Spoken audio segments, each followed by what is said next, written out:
Hello, everybody. Welcome to the Friday Night Chill stream. This is Calls. We're going to continue on from Tuesday evening's show on the salary preview. Later Wednesday afternoon, I saw that the Fantasy National loaded the 2023 PGA Tour players. And I have been going in and having a little bit of fun doing some analysis with that. So I thought it would be a good thing tonight, especially getting prepared for the first tournament of the year, to continue on from Tuesday evening. And if there is enough interest, they do have the Century loaded as well, so we can look through a little bit of the Century in looking forward to next week's show. But a lot of tonight is going to be based around some research around the salaries of these players, perhaps trying to finalize your rankings or your salary teams and whatnot. I'm actually going to be doing that as well with you. So I'm going to be going through that process, and I hope you decide to join me in chat. Throw out any questions that you have. Would be more than happy to answer them. You'll hear a little bit of music going on in the background. If I was sitting here in silence, I would go absolutely batshit crazy. And the second regular to the stream, I'm sure, will make her presence known eventually. But happy Friday evening. Hopefully you all had a very Merry Christmas last weekend if you did not watch Tuesday's show. So let me wish everyone a very Merry belated Christmas. Do you have any New Year's plans for tomorrow evening? I sure don't. I generally don't do much for the New Year's. To me, I go to sleep and I will wake up the next day and it's a new day. It happens to be a new year, but it's just a new day. But we're here for some salary preview. So let me finish setting up my chat settings here, especially for YouTube. Let's see. I probably need to go live with that. So I am on Twitch. Hopefully, yeah, there we go. Okay, so I am going on YouTube. I will have to edit that title, so bear with me just for a moment as I change some of these YouTube settings. December 30th. Do I want to change any of my tags? Probably not. Probably just going to be fine the way it is. Friday night, December 30th. That one. We're going to add it to this stream. Don't mind me as I talk to myself. Completely normal. I do it all the time. We'll save that, and I believe now we are live on both Twitch and YouTube. Again, apologies, I am setting up my chat settings for both as I get back into the streaming mindset, having been off for a few weeks now.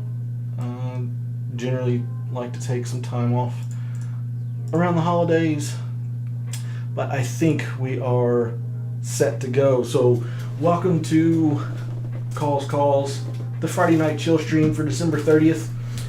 If you were not watching on Tuesday evening this past week, let me wish you a very Merry belated Christmas.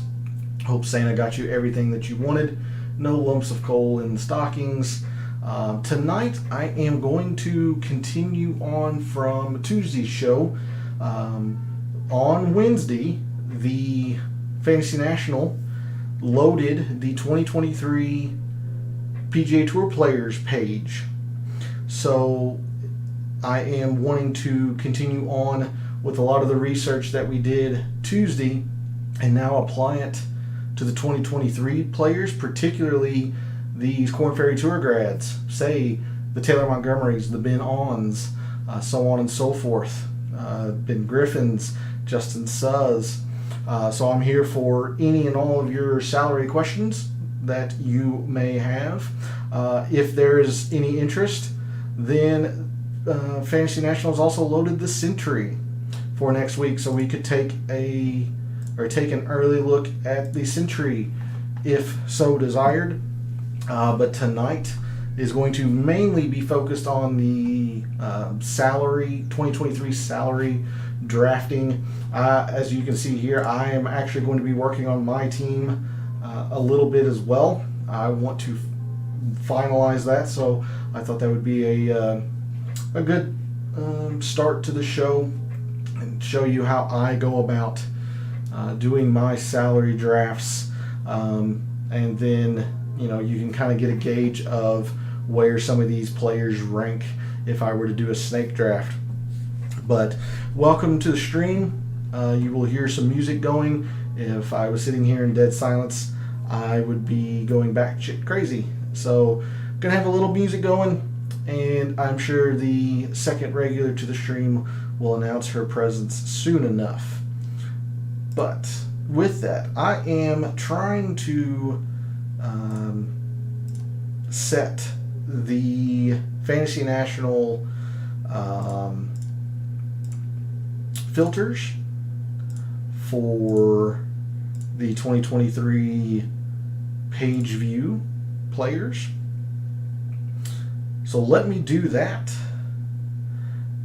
and then we can get started.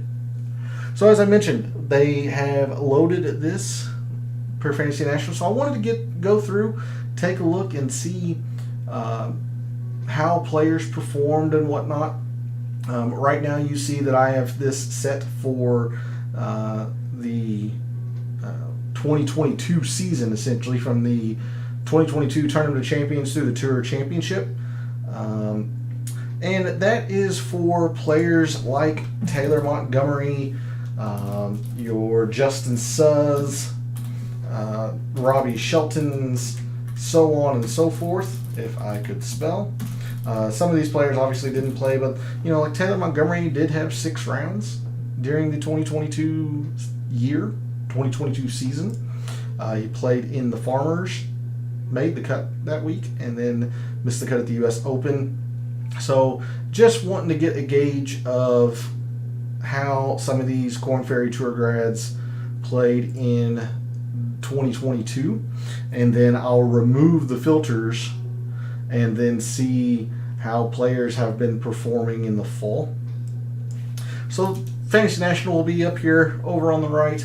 Over here on the left, I have my league's salary information. So you can see Scotty Scheffler made a little over 14 million last season. So if I were to take him on my salary team, he would cost 14.1. I have a total of 35 million. So let me go ahead and give you an example here. So if I were to take Scotty Scheffler, that gives you the price there, and then this number here is the number of events that he played in the time period that I'm wanting to see the Tournament of Champions through the Tour Championship. I am going to set that and that. So if I were to take Scotty Scheffler, that would leave me with just under 21 million remaining. And then, of course, he played 19 events and all that stuff. If you weren't here Tuesday evening, a reminder on what some of these color codings are. I have already blacked out any player that is on Live.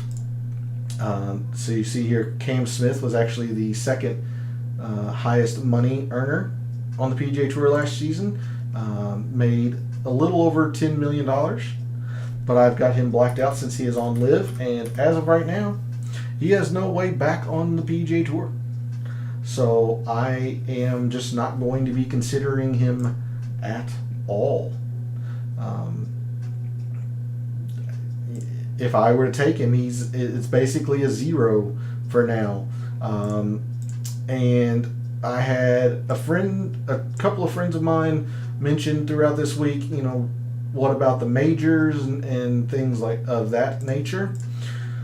Look, the Masters have allowed the LIV players to play if they qualified, and that's fine. But I'm not going to pay $10 million for a Cam Smith when the only tournament that I know he's going to play is the Masters. There's no guarantee the USGA allows the LIV players to play. There's no guarantee that these LIV players will play the Open Championship. And I am willing to bet that the PGA of America will not let these players play in the PGA Championship. So right now, the Masters is the only tournament that they are playing. So I am not going to spend an exorbitant amount of money, which is what most of the LIV players would cost for one tournament. And that is anybody blacked out, they are on LIV. So Cam Smith, Joaquin Niemann, Taylor Gooch, Anirban Lahiri, Cameron Tringale, etc. These players are over on LIV. Anybody in red has been heavily linked to LIV. Patrick Cantlay, Xander Schauffele, Cameron Young, Adam Scott, a couple others. Mito Pereira is the biggest one. If I were a gambling man, and I don't know why you would think I'm a gambling man, but if I were one, I would think he is the next, quote, big domino to fall. Mito Pereira spends a lot of his time with Joaquin Niemann, Sergio Garcia, those people, and those players are over at LIV. I would be willing to bet that Mito Pereira is going to LIV in the near future. So I'm staying away from Mito. A couple others that you might not be aware of.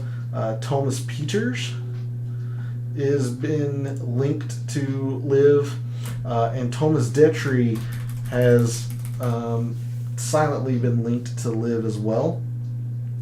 I don't have him colored red, as it is not a strong link. It was just one rumor that I have seen in the interwebs. So that is what's over here on the Microsoft Excel page, and then I will explain these here after a little while. I am definitely wanting to color code these for you all. And again, I will explain those here in a bit. Actually, I don't think I want to do red. That seems off. Let me do a different color. What seems good here?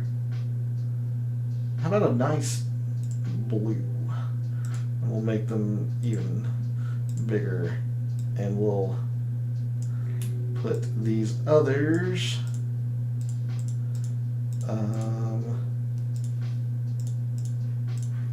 in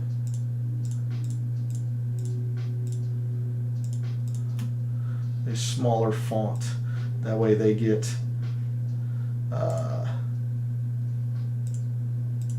heightened even more, bold and italicized. Okay, so like I said, I'll explain those here in a bit. But in a salary draft, I usually try to find, 2 or 3 players that are, core, that I definitely want. No matter what their price would be, I would probably take them. And to start off, I mentioned this Tuesday evening. Tom Kim is an absolute must-own. So I'm going to actually highlight him in green. I'll italicize him. Let's underline him. Why not? Tom Kim at 2.9 for our league is an absolute must-own. The guy has been fantastic in his short time in the PGA Tour. And what's there to say? He's going to be in the Tournament of Champions with his win at the Wyndham and then also at the Shriners. So he's played well in the fall already. Just a lot to like here with Tom Kim. Something else that I am wanting to make sure I have up. Let's check the OWGR, or at least have it up here in the background, and we can take a gander at where some of these players are. That'll definitely help us determine some values of players later. So Tom Kim, you can see 15th in the OWGR. So I'm actually going to add and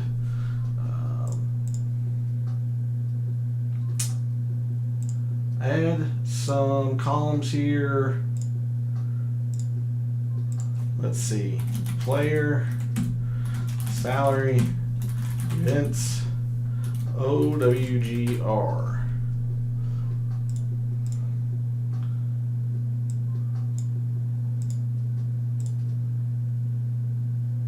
Yep. All right, so Tom Kim, he is 15th in the OWGR. Definitely want to copy that over as well. So with one player, I am now a little bit over 32 million available. Tom Kim 2.9 is what he made during the year last year. Let's see. Had a little bit of this on Tuesday evening. I highly doubt a lot of the rankings will change. Looks like there's the second regular, as I mentioned, making her presence known. Rory, Scotty Scheffler, Matt Fitzpatrick, JT, Will Zalatoris, Cantley, Finau, Ron Shoffley. So yeah, it looks like the top 10 really didn't change. I am curious. There's Tom Kim, 18th. So he was 18th in strokes gained total during the time that the season went last year, and only played maybe the last month or so. He was at the PGA. He made the cut at the Byron Nelson, missed the cut at the PGA, then goes U.S. Open, Scottish, then goes to the Open Championship, makes the cut. But he really announced his presence 3M, Rocket Mortgage, the win at the Wyndham, the FedEx St. Jude, and then the BMW. Let's see. So in essentially the last 3 months of the season, Tom Kim was the 18th best player with only 3 months.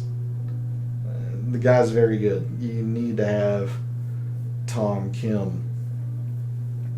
So like I said, feel free to jump in, chat with any questions.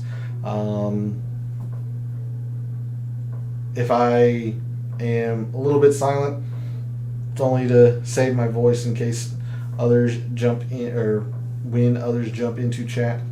That way I don't have to continue going and get lots of water and such.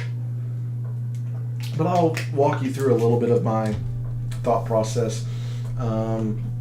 Someone else that I have keyed in on, and you would know this if you attended or watched Tuesday's show, I'm very high on Cam Davis. Cam Davis is somebody that I think is going to have a very, very strong year. His performance at the President's Cup was not unlike Scotty Scheffler. when Scheffler played at the Ryder Cup. Now, I misspoke on Tuesday evening. I thought Cameron Davis had won his singles match. He did not. He actually got beat pretty handily by Jordan Spieth in Sunday singles. But it was still a very impressive President's Cup for Cam Davis. He went 2-1-1, including a very solid win on Saturday in the afternoon alternate shot format with Adam Scott. Cameron Davis basically carried the two for the last 4 to 5 holes. It was very impressive to watch. Cameron Davis looking for Australian flag. Cam Davis ranked 72nd. No, excuse me, 71st in the OWGR. So a little bit lower than what I would like, but really, if they are around the top 70, it's generally pretty strong, especially since I think he's going to play well and play his way into the Dell match play. Let's see, and a lot of the things that I like with Cam Davis, let me search for him. You see, 41st in terms of strokes gained total in the 2022 calendar year. He was a lot of it in strokes gained approach, but it's a balanced attack that he has. He's a good putter around the green. I mean, all of it is solid. All of it is very, very solid.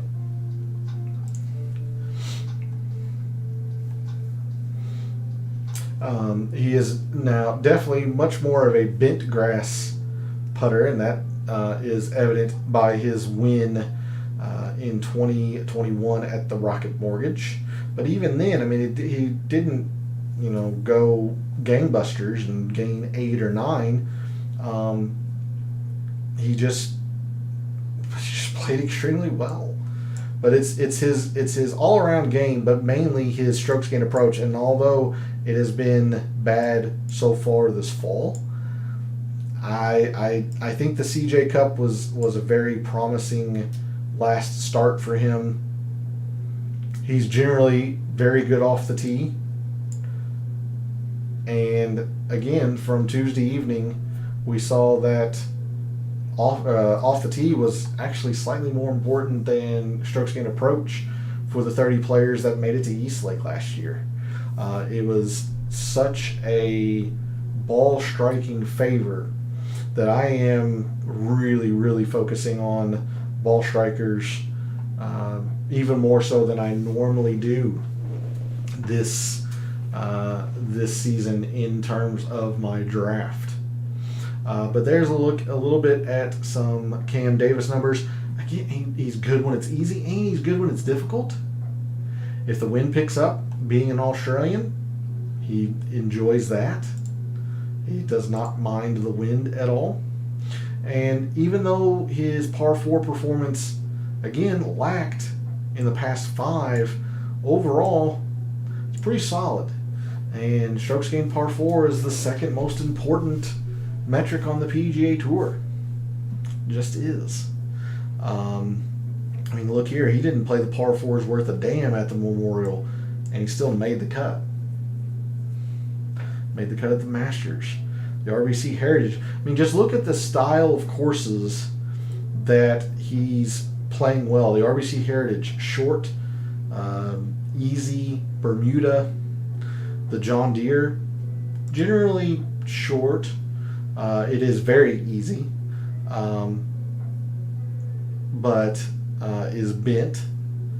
And it's 72 to 7,400 yards classified on Fantasy National. It's more so on the shorter end, but played well there.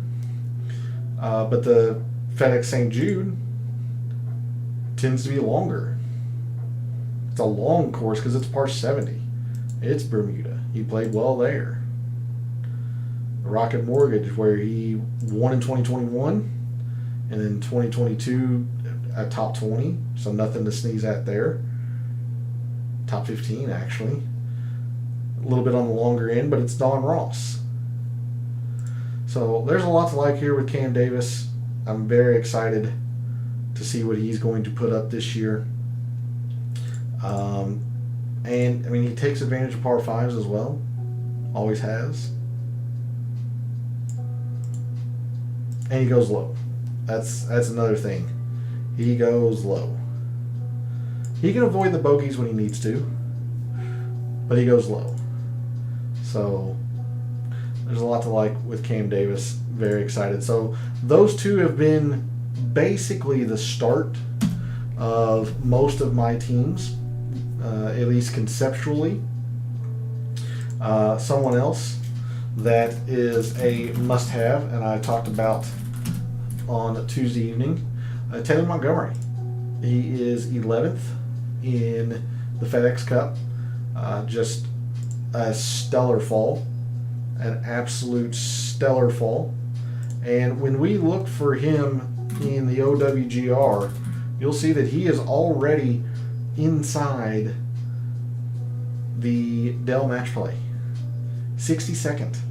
Actually inside Cam Davis. That is how good his fall has been.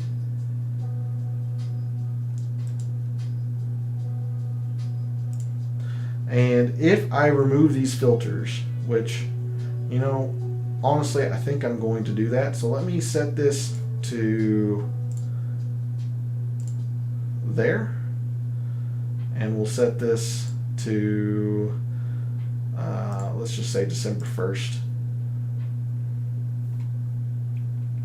So this will, now what we're going to be looking at are the players' stats for the fall and just this past fall. And I want you to notice who number 2 is in strokes gained total this fall. It's Taylor Montgomery. Tom Kim, number 3. Brian Harman's actually been the best player in the fall so far. No real, I can't say it's not a surprise. He's a very good player, but 17th in strokes gained approach, 42nd off the tee. He's had a very, very good fall. Very good fall. Now, Taylor Montgomery's strokes gained approach does have a little bit of concern to it, being 141st out of, I think, 230 or so. He has not had a good time of it, but even with the poor iron performances, he had a top 15 at the CJ Cup with poor irons, and he had a top 15 at the Shriners, which is an actual, full field event. Now, both of those tournaments, he put the daylights out, but he has shown that he's a pretty good putter anyway. He's certainly not 11.2 like he was at the Fortinet. He's, not 5.0 either. But I would not be surprised if Taylor Montgomery evens out at a, say at a 1.5 or a 2.0. I mean, he's just that good.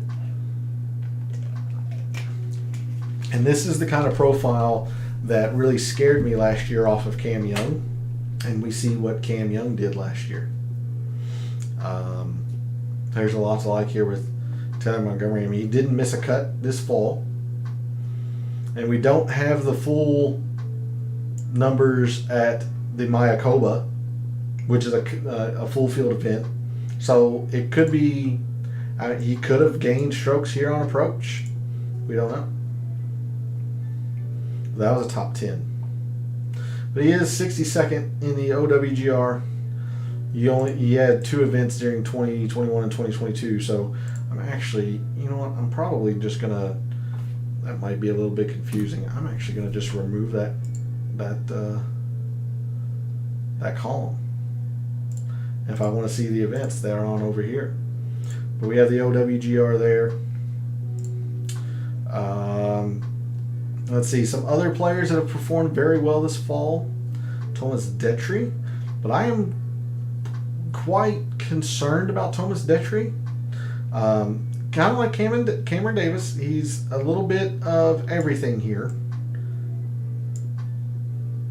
But I have a scary suspicion that with Thomas Detry, his best performances, the Bermuda, the Mayakoba, those events are coastal, windy. I have some suspicion that Thomas Detry is a horse for course, in the sense that he'll really enjoy places like the Sony. If he plays the Sony, he'll enjoy Pebble Beach. Trying to think of some other coastal courses. Probably the RBC Heritage he'll enjoy. These courses that are on the ocean, a little bit on the shorter side, probably. How long is El Camaleon? I don't remember.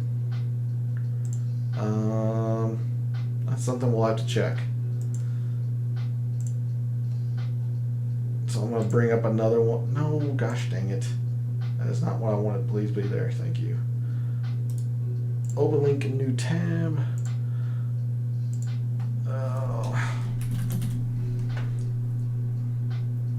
Worldwide. That's what I want. Yeah, short. That's trying to remember all these courses. So, shorter course there. The RBC Heritage, definitely a short course. Pebble Beach is short. Now, the Bermuda, Butterfield Bermuda, is actually fairly long. I would have thought it was fairly long. I remembered it being a par 70, but you can see here I am wrong. So there's a commonality here with Thomas Detry in all of his premium performances. They all have come at short, coastal Bermuda courses. Runner-up at the Butterfield Bermuda. He was also the leader in scrambling that week, I think. Or he was definitely in the top 3. So definitely not something that I would want to depend on week over week. Again, we just looked at El Camaleon. Short, coastal. Shriners was a struggle. Now, he did perform well at the Fortinet and the Sanderson Farms. The Sanderson Farms is not like those two. It's actually quite a bit longer. But the Fortinet, I feel, is pretty... Yeah, it's short. Or at least is played to the shorter end. Although they have lengthened it a little bit in previous years. Generally has played fairly easy as well. Played average this year. But I have some reservations on Thomas Detry. He's a good, there's a lot of reasons to like him. Absolutely. You look at his OWGR, there's Thomas Peters. I thought he was higher. That's Peters. Thomas Detry. There he is. 83rd. It's a little bit higher in number than I would be comfortable with, probably. But he is also minimum priced, at least in my league. So. But yeah. Seeing the premium performances at similar style events,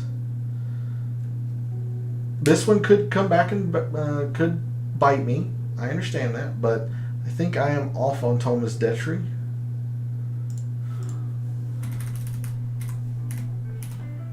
Need to come down here and highlight Mr. Taylor Montgomery.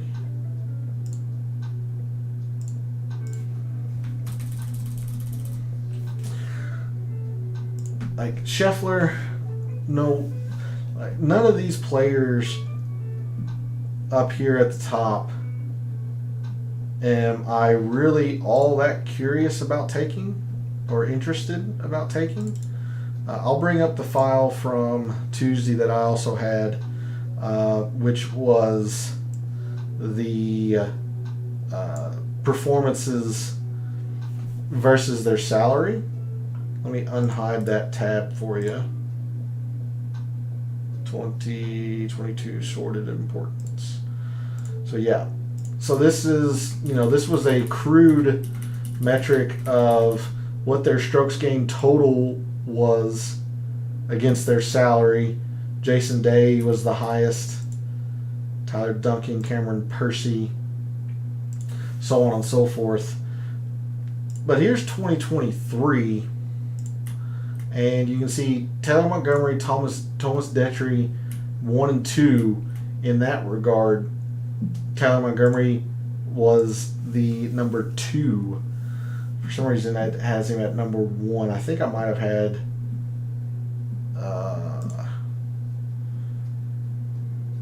Let's see.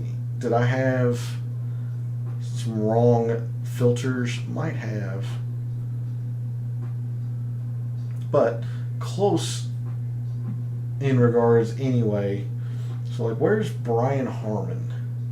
That's going to be a good case study here. Brian Harmon. Where was his strokes gained total? See, 13th, and now he's at number 1.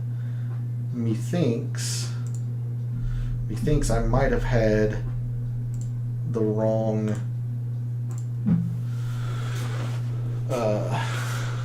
dates. So in fact, let me show you how I go about compiling all this. That'd be somewhat interesting, I would think. And if it's not, then we can get off of that and look at some other stuff if you are so inclined. But let's grab all this and set this to blank. All right, and I'm just going to make this easy. I'm going to sort here.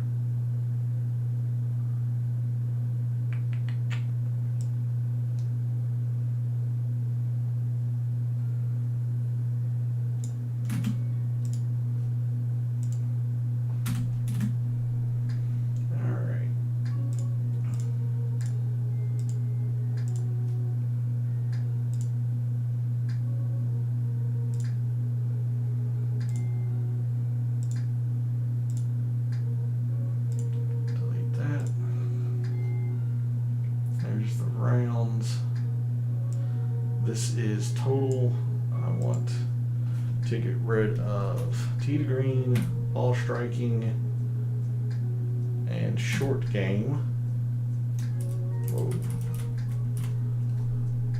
Oh, there's another column that's hidden.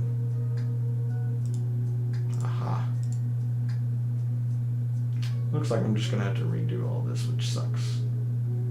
I was trying to save it. Doesn't look like I'm going to be able to.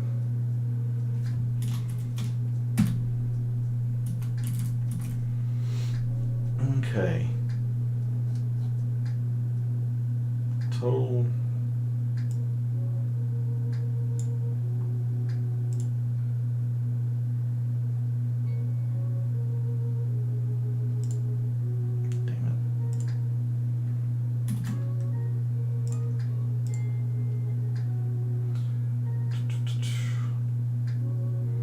Well, like I said, hopefully you'll jump in chat here.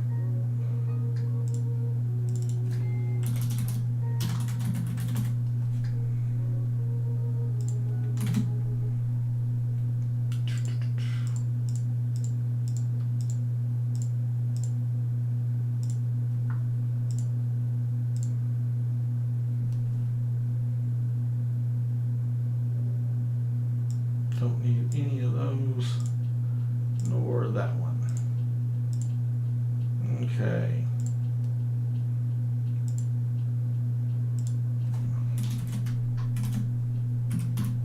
This is salary rank. And which, oh gosh dang it.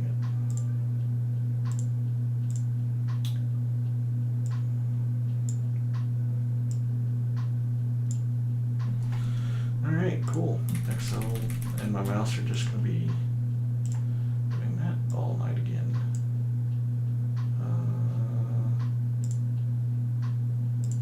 That.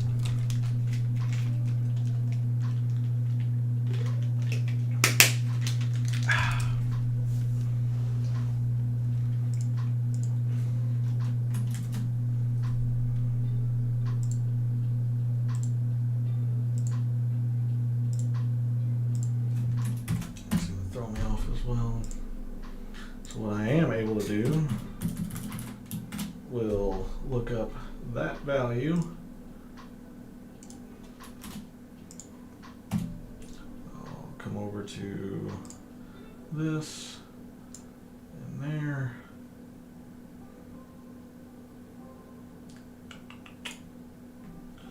Two false. Yeah. Albertson is minimum.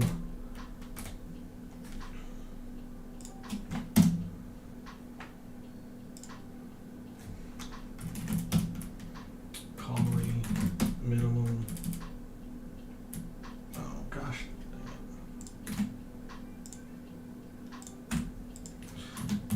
Minimum. Chad Collins is minimum. I'm going to change this to Carl Yuan. He's minimum. Endicott, minimum. Holmes is minimum. Roy. This is Kevin Yu. Matty Schmid.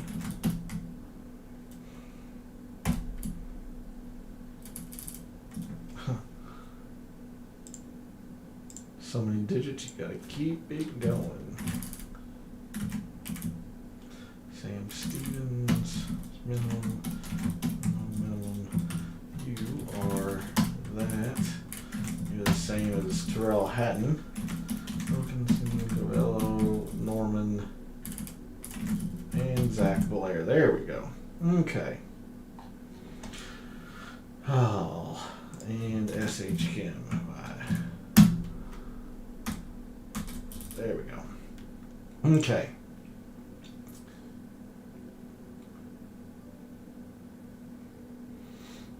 And again, these are just the fall stats. You can see Adam Scott didn't play any this fall. Cam Champ, 14 rounds. Aaron Wise, 16 rounds. Been on 26, etc., etc.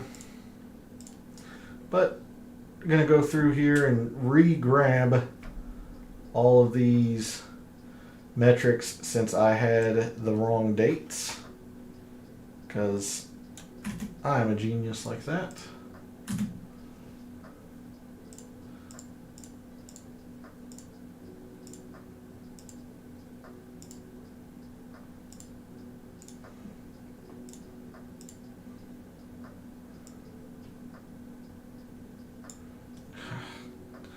And this is why you make sure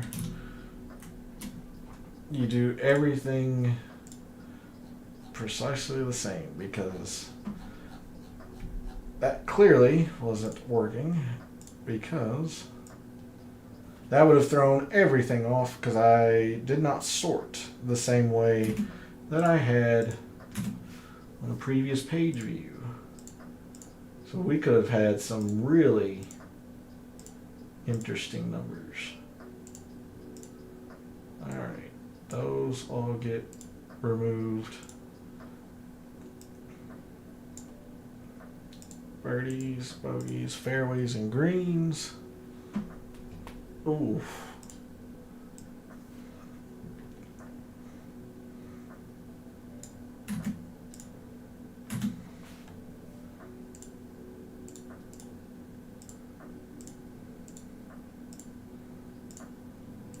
So something that was very, very interesting that we talked about on Tuesday evening, one of the stats that mattered the least, fairways.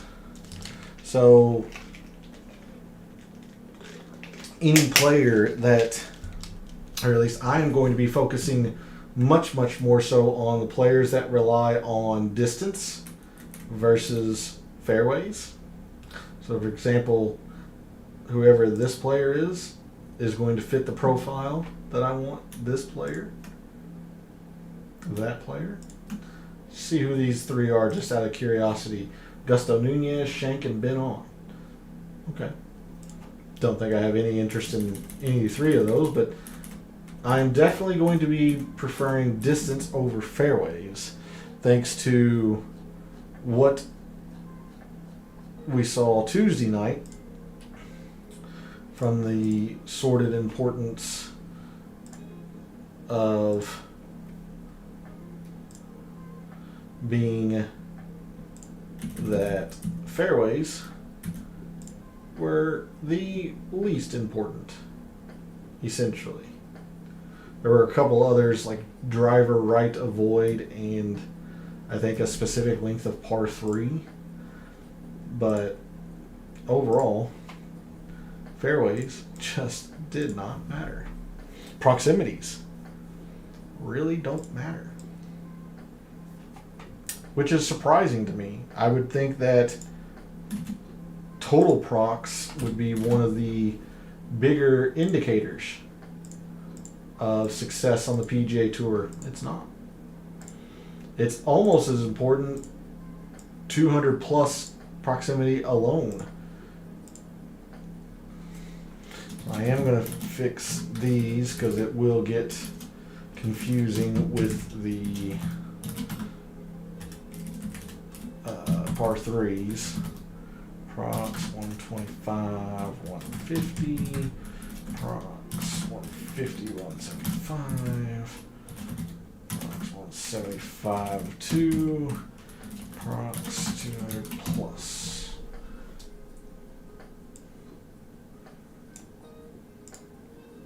But if proximity is something that you like to key in on, few players here that might stand out to you. 8, 15, 14, 18. Who are these? Brian Harmon, Billy Horschel, Stewart, Brendan Todd. Interesting. It is always fun to do some blind resume checks. At least I enjoy it. Who are some of these players that perform well in some certain stats? You might be surprised at who you find in that regard. Like Adam Hadwin, the 11th best player in par 3s. Would have had no idea. Probably makes sense, but I wouldn't have gotten there.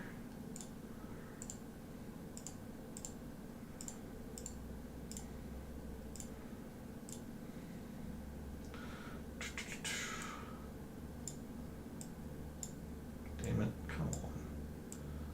Not now.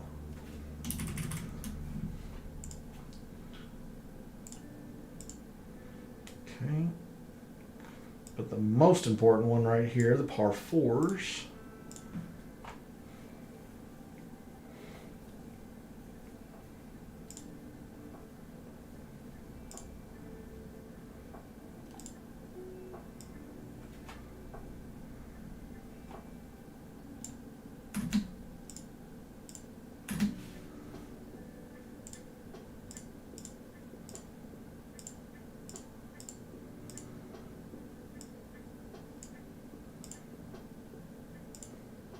Like these two players here have been very good at par 4s this fall. This one, I imagine that 18, isn't that Brian Harmon? Oh, Aaron Wise. Putnam, Aaron Rye. Interesting. Okay. Last one to gather, and then I'll resort it for you all.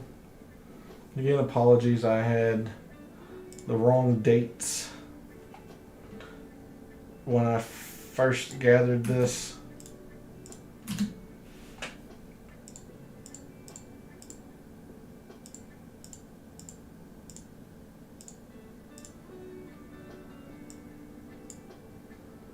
Okay, so now the next thing I have to do is put this back in order of importance. Gosh dang it. So these come over. Par 4s are the second most important. Why are you going to do this right now? There.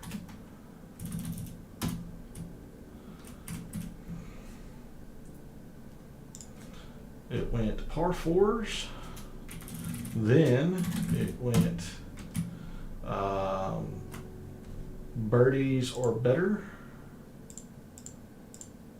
birdies, and bogeys. So total, then par 4s,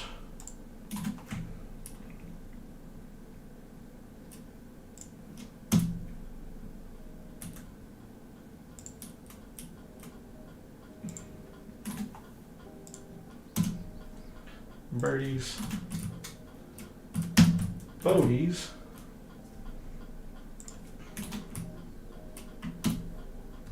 now next up were two columns that were hidden because they were, let's see,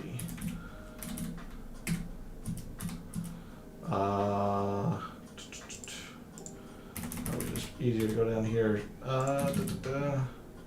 6 and 7 are 400, 450, and 455.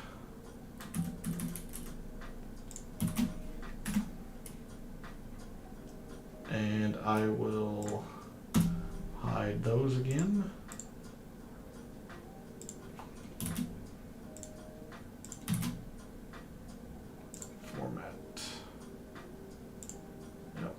Then it goes off the tee and approach. Okay. Whoopsie. Off the tee and approach. 10 was ops. 11 par 5s? No. What was 11? Greens. Ops, greens, par 5s. Ops. Greens. And then par 5s.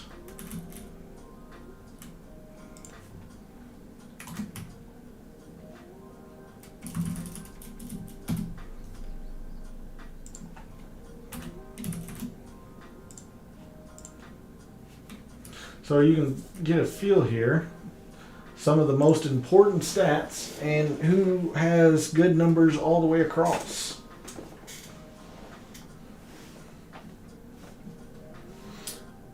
Like this fall, Aaron Rye has had some very strong success in the 4 biggest categories, including in the ball striking. Interesting. Okay. There's Adam Svensson. We talked about him on Tuesday evening. Not really going low per se, but ball striking it well and taking advantage of the par 5s. Ben Griffin, very solid in every statistic. Number 1, strokes gained total. You would expect Brian Harmon to be solid across the board. He's been very solid at all of the major categories. Billy Horschel's been very good, with the exception of off the tee. Okay. Ben Taylor.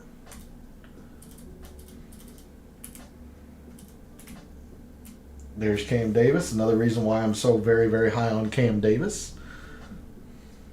That might be a bit small for you all. There's Cam Davis. Another reason why I'm so extremely high on him.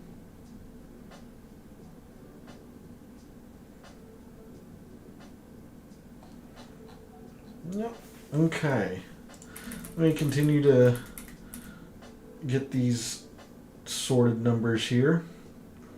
Left off at 12, 13, so something and then doubles. 13 is 500 to 550, and then doubles.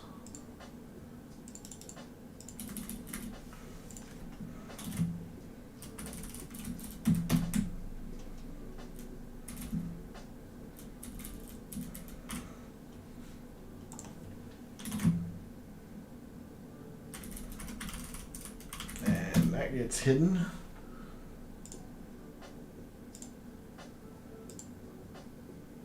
Damn it.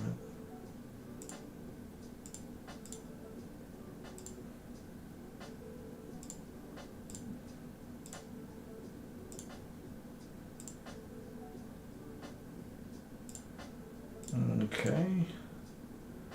Doubles is 14. Looking for 15 and 16. 15 par 3s.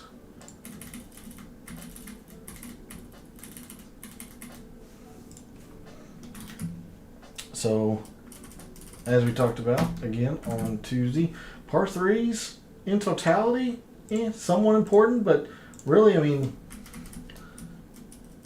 behind doubles, behind a specific length of par 5, really not all that necessary, to be honest. Really not all that necessary at a 58.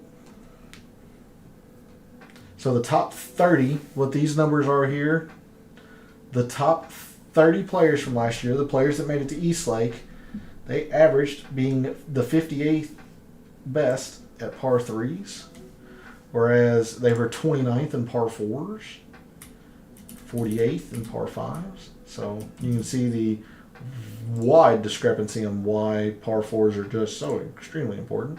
All right, so there's 15. Scrambling and then procs.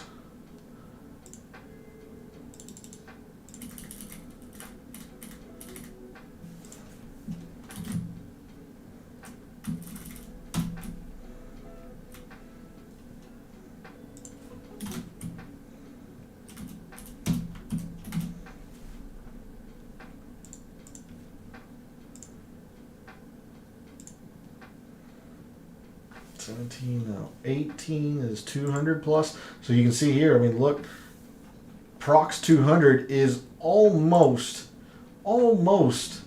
just as important as total Prox. At least for the 30 players that made it to Eastlake. So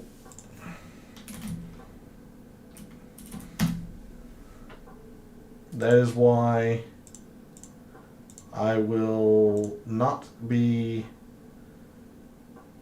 I mean, proximity. It just seems so. It seems so important, but it's not.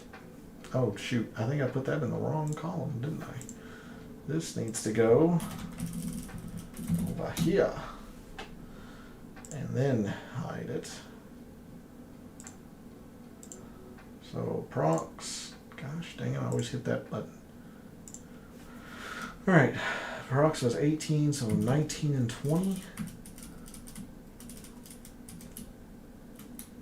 19 and 20. So 0 to 350, 550 to 6.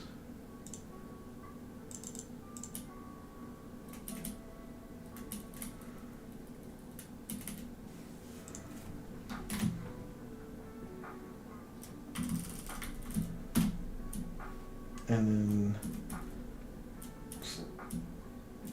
350 to 4? I don't remember. 19, 20, 0 to 350. Interesting.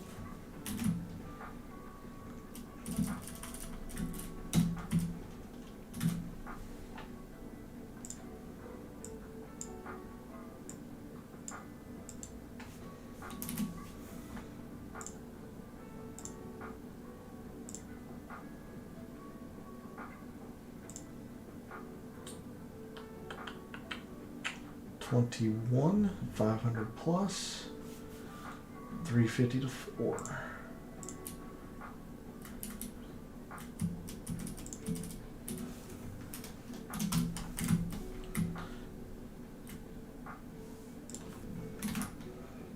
So all of these specific lengths of par 4s are more important than sand saves, are more important than fairways, are more important than distance, good drives, eagles, more important than around the green and putting. That's why I am such a proponent, and I seemingly beat a dead horse every single week, and why I put strokes gained par 4 in my mixed condition models. It's just important. You don't think it. I wouldn't have thought it. But 21, 22, and then putting 23rd. Putting 23rd. Most important. Around the green, that's 24, 5, 6, 7, 8, 9, of course, where the eagles are. Alright, so there's the putting. Yeah. 23 and 4 and 5, so distance is 26. 23, there's 26. Good drives is 25.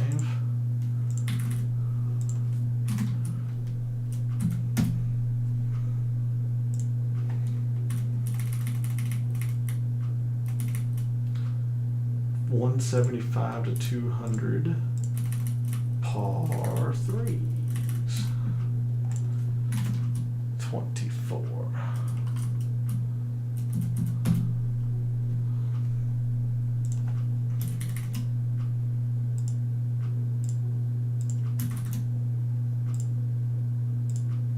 So that gets hidden.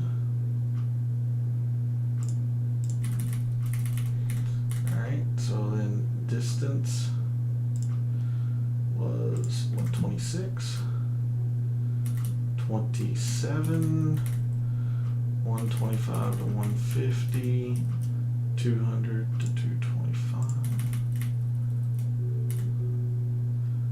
What did I say it was? I just forgot. 27, 125 to 150.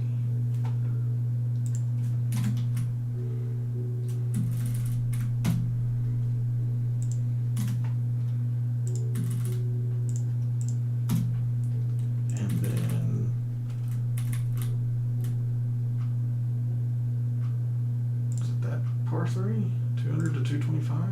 Yeah.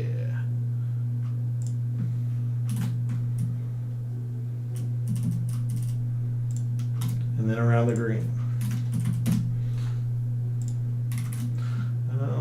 Apologies for this part of it.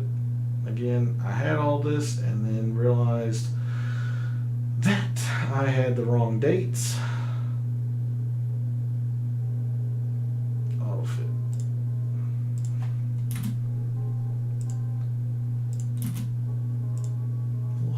These.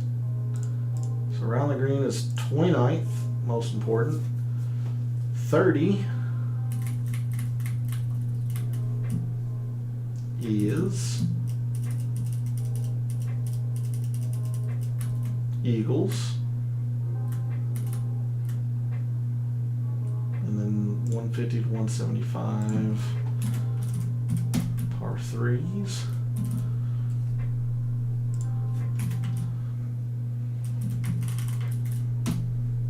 Okay.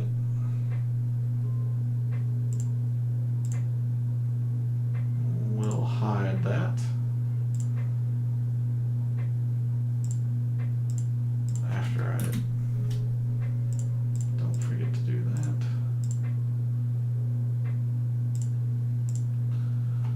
Alright. 31, 32, 175 to 200 procs.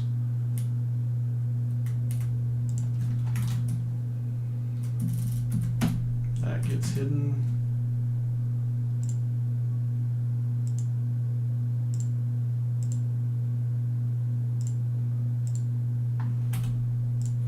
$33, 150 to 175.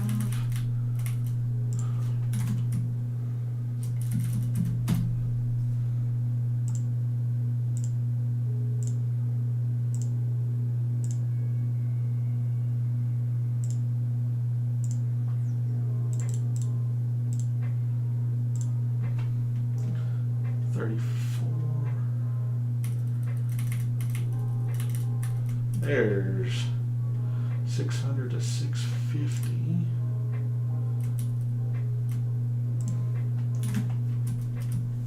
Hey, James, how are you doing? This is a continuation from Tuesday evening where I had the performance for the 2022 calendar year, from say the Tournament of Champions to the Tour Championship.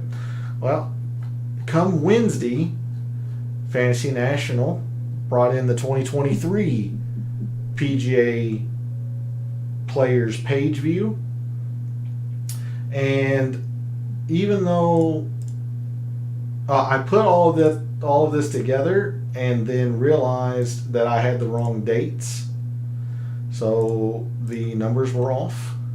So I'm just going back and redoing it,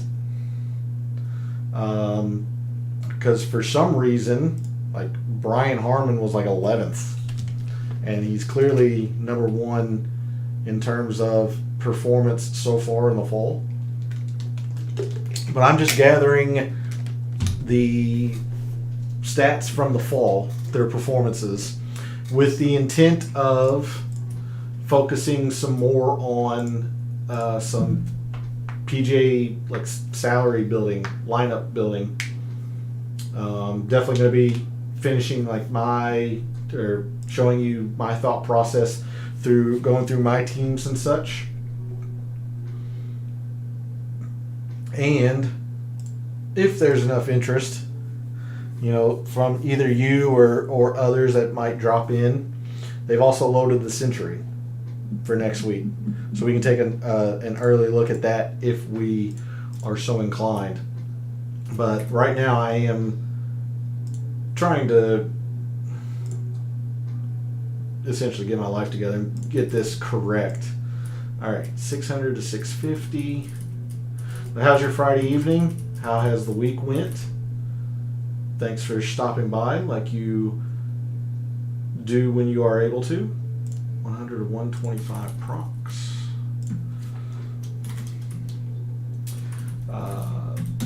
But no more waiting around for the PGA Tour. It is here. It is here, thankfully. Which means at this time next week, we'll be doing some Showdown on Friday night.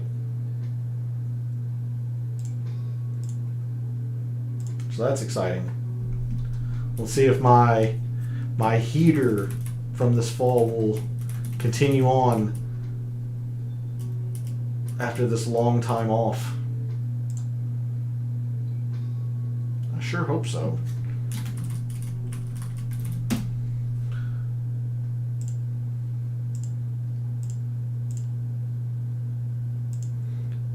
Played some cards, just working.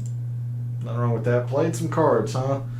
I actually had an aunt ask me today if I knew much about Ultimate Hold'em. And I must admit, I don't. I don't know anything about Ultimate Hold'em.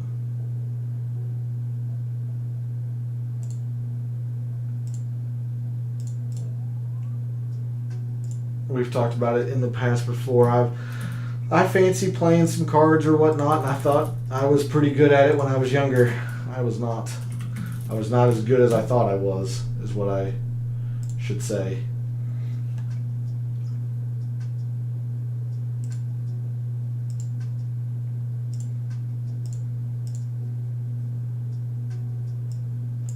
I didn't mean to hide the sand saves, I don't think. Unhide. Let's go. Yeah, these get hidden and that gets hidden. Alright. So do you know much of Ultimate Hold'em? Otherwise,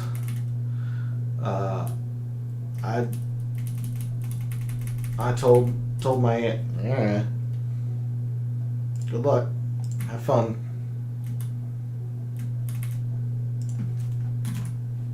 Don't listen to my advice on cards, that's for sure. Didn't work out for me.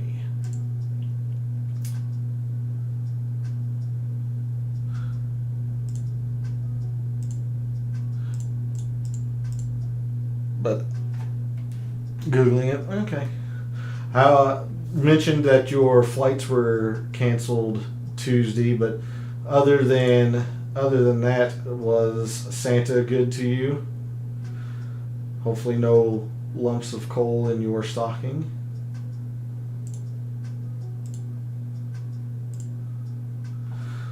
$39 is $225 plus.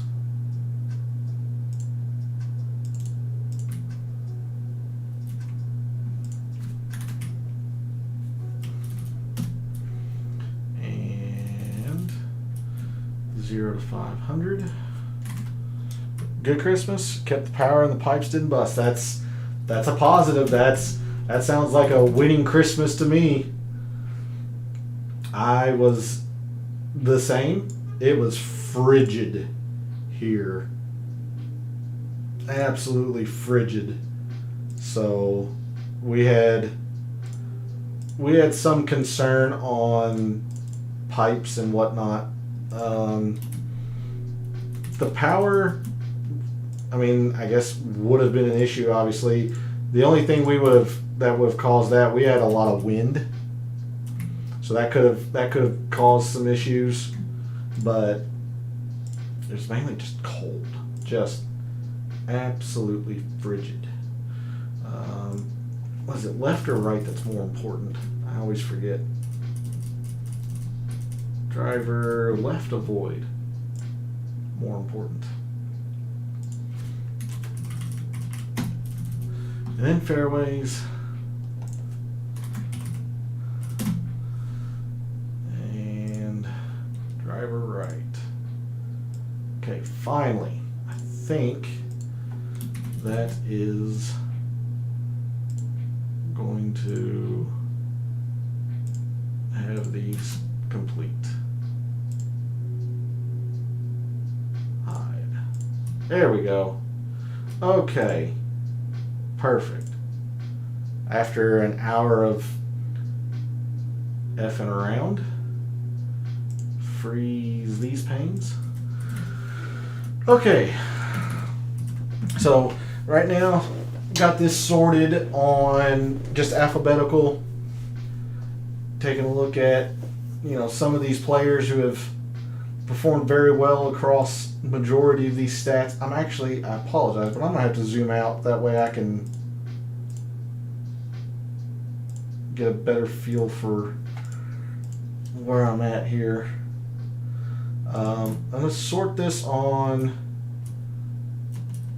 well, I thought I was going to. I got one more column. I need total salary. And this is is I want to rank that number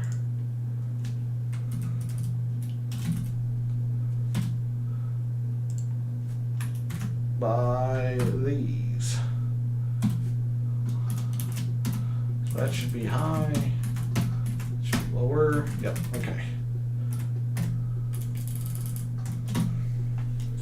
Very good.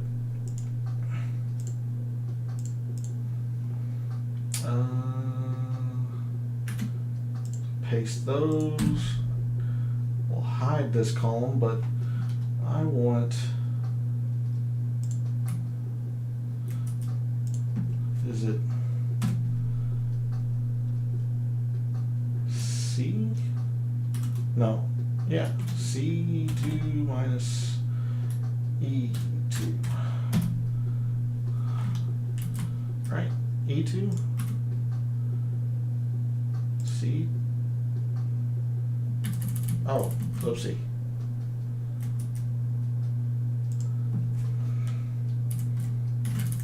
That should be, well, balls. Yep, okay.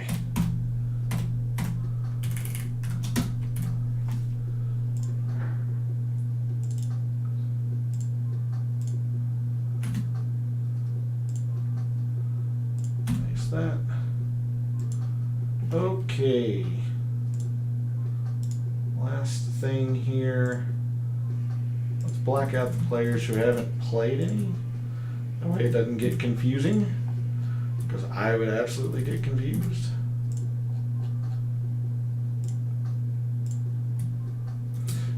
James, do you do much in terms of fantasy golf, say like leagues? Or, you know, drafts with your buddies or anything like that? Or are you just a Showdown player?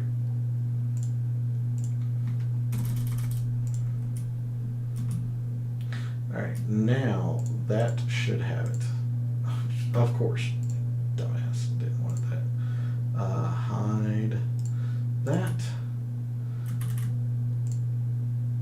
Alright, now let's try this. Sort by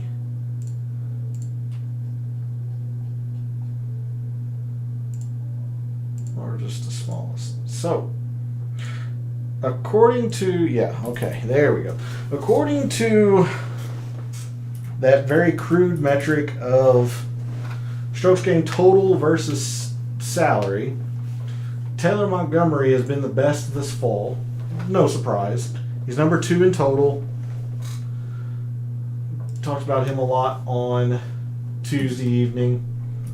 I mean, he scores, ball striker, and he really pretty darn good at a lot of things.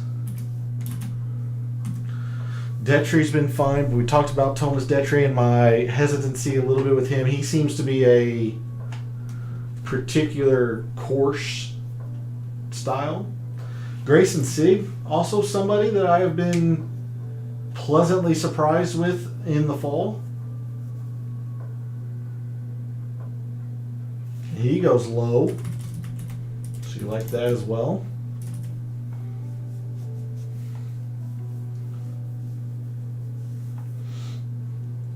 Will Gordon, who is also, he is not a rookie. He's a Korn Ferry Tour guy, but he's not a rookie. He has been on the PGA Tour before.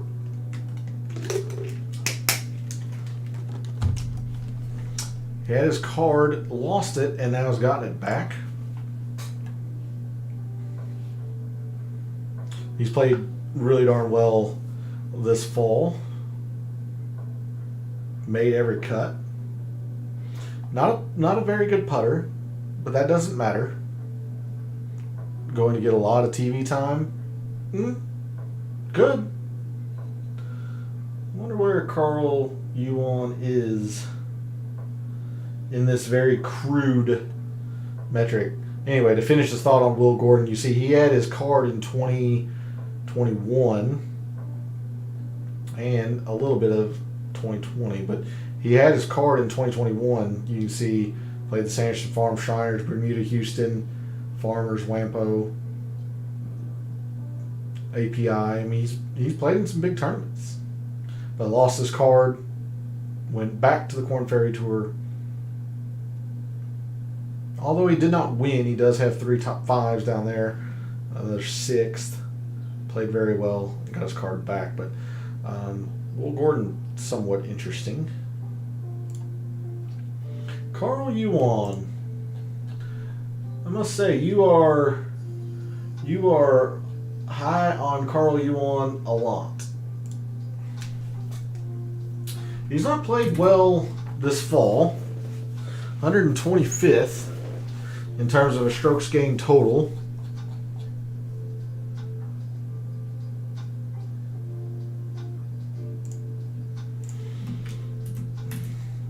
Don't like the par 4 performance.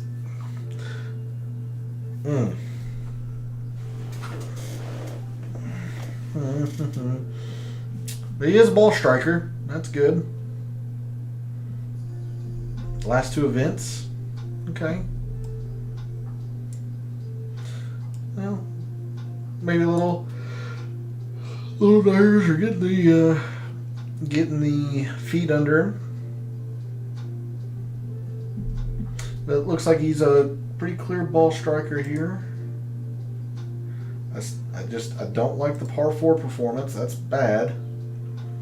Does give himself a lot of opportunities. Doesn't take advantage of the par 5s though either. That's not good.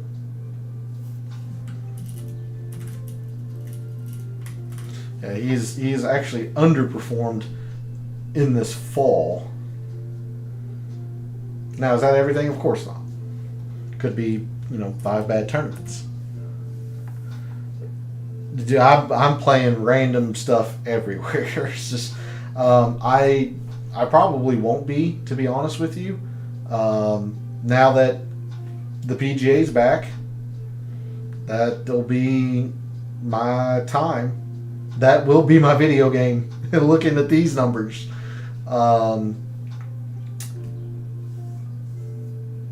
And then before you know it, like, baseball will be here. And, the goal for me, I don't know if I'll be able to do it, but the goal will be to have, like a 30-minute short stream every day on baseball. Like, who, the top pitcher I like, what positions, all that kind of stuff. Which, I wasn't doing, I had stopped doing my baseball content by the time you had, by the time you had started joining. But, I enjoyed doing the baseball content because I would go to the different ballparks and such whenever I would preview a game. Last time I swung a club actually was last week. Or was it 2 weeks ago now? I don't know. I've slept since then. It was actually fairly recent. Pops and I actually played in a 2-man scramble. It was the last 2-man scramble of the year for our local municipal. And when we had left, so we didn't, after we'd finished our 9 holes, we left. I think we went and got something to eat or something. But we were in the lead. So we actually played pretty darn well. It was right, honestly, I think it was the week the weather hit. I think the cold weather came in on a Thursday, and we had played on that Tuesday. So, it was right before we got out and played knowing that it was going to be cold weather coming in.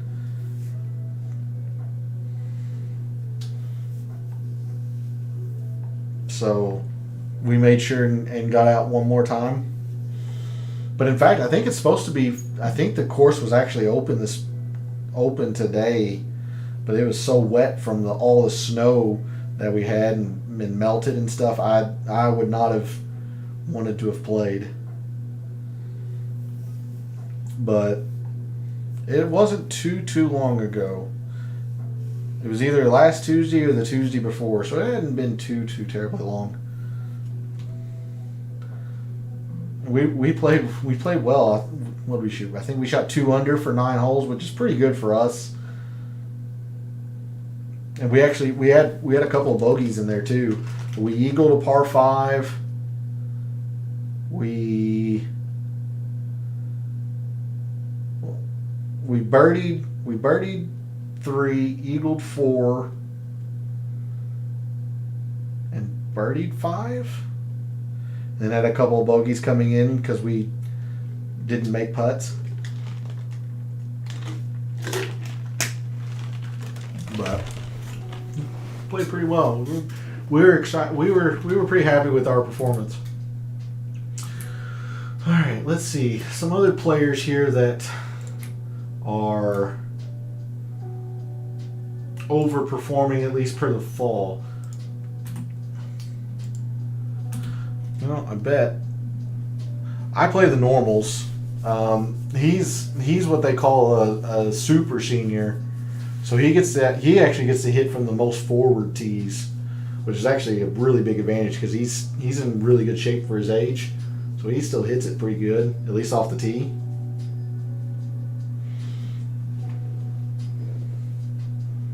And I play the normals, and the course isn't like the local municipal that we're members of, that we play. It's not a long course by any means, but it is narrow. So you have to be pretty darn precise. I don't hit driver off of every par 4 and par 5.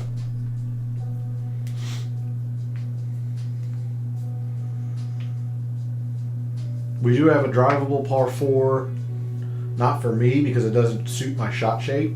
But we do have a drivable par 4. Yeah, it's a 9 hole. Yeah. But we enjoy it. I mean, it's not fancy, but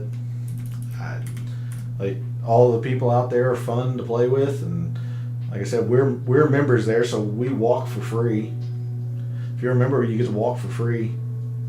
So I'll put my bags on a cart and I just walk because the course isn't hard to walk. Let's see some others here. Robbie Shelton's kind of interesting, but you can see what at least in terms of your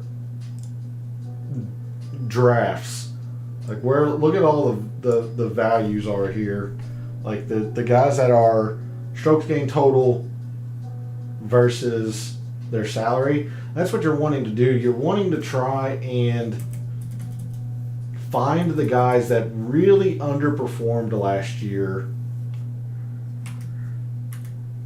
and that should bounce back.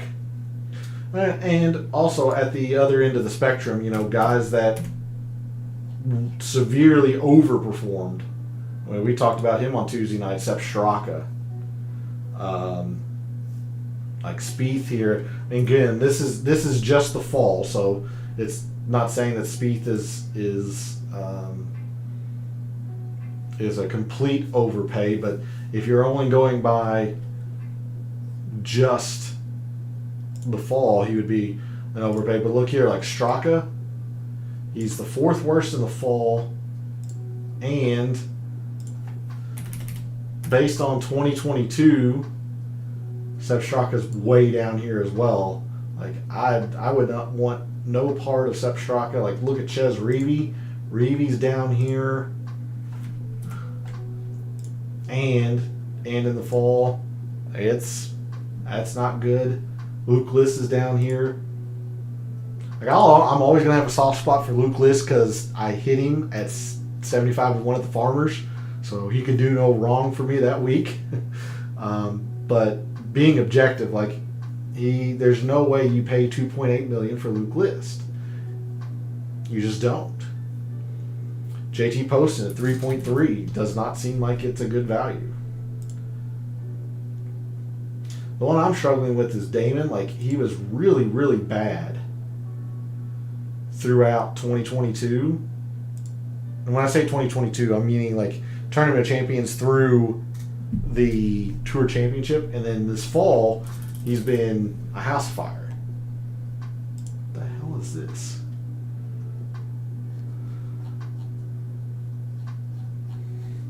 Apparently I was typing something there. S.H. Kim. 65th.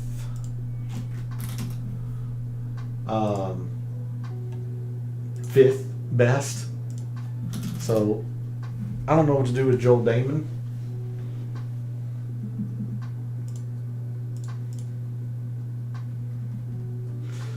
But anyway, so we can come back to this 2023 sorted if we want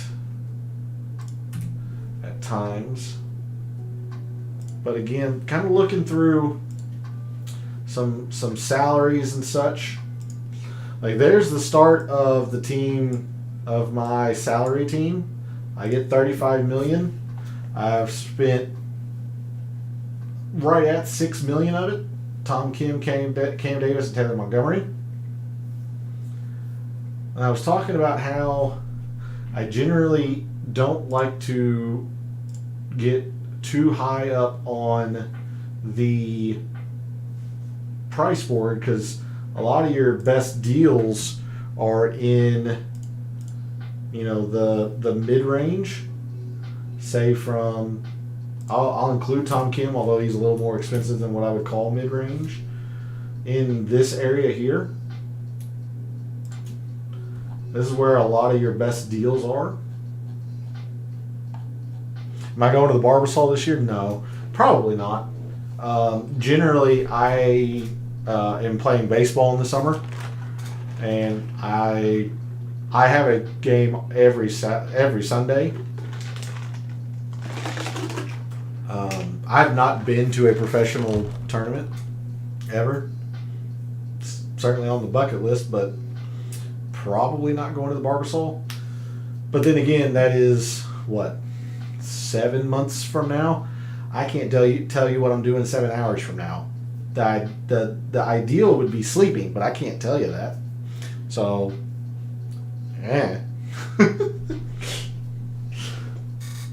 but let me show you or explain to you what these are. I was highlighting and bringing attention to these earlier. These tournaments here, I'm only going to speculate, but I think it's a fairly safe speculation that with the LIV and all the money that's throwing around over on LIV, the PGA has upped the purses in some specific events. These events that are, bolded and blue and big font are what they're calling the premium events this season. Premier events. Each of these tournaments is a $20 million purse. With the exception of the Tournament of Champions, it's a $15 million purse, but it's only got 40 players. So, there's a lot of money to go around. So these, when I talked about on Tuesday, and let me bring up that also. When I talked about the, quote, guaranteed money, there used to be quite a few WGCs and such that were no-cut events on the PGA Tour. Those have started to go by the wayside. You do have the match play. That's a no-cut event. You have the TOC is a match play or a no-cut event.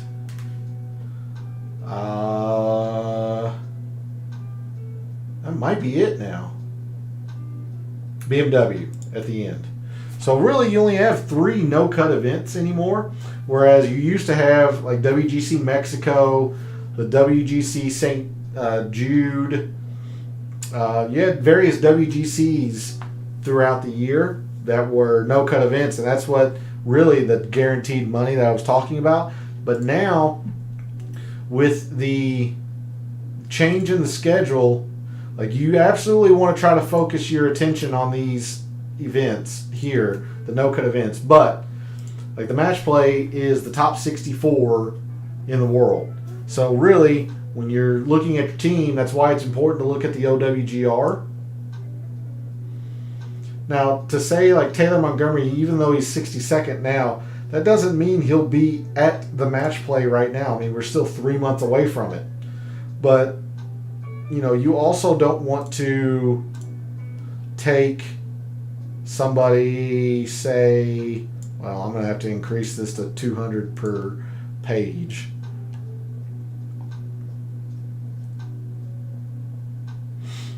But you don't want to take somebody, say, Brandon Wu, Grayson Sigg, thinking they're going to make it to the Dell match play.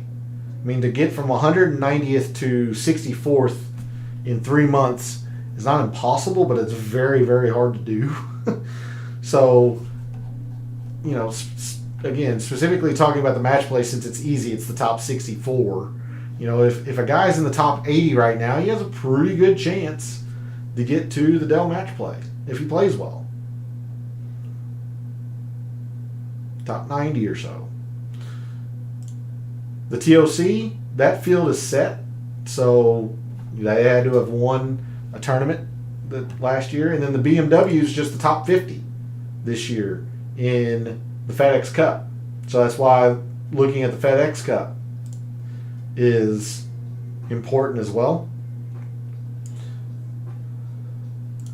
But now with this, quote, guaranteed money, really kind of means target the guys that you know are going to be active in these big money purses, the $20 million purses. The Genesis Invitational, the Arnold Palmer Invitational, the Memorial. These are, I mean, they are and they aren't full field events. They're invitational, so not everybody gets to go.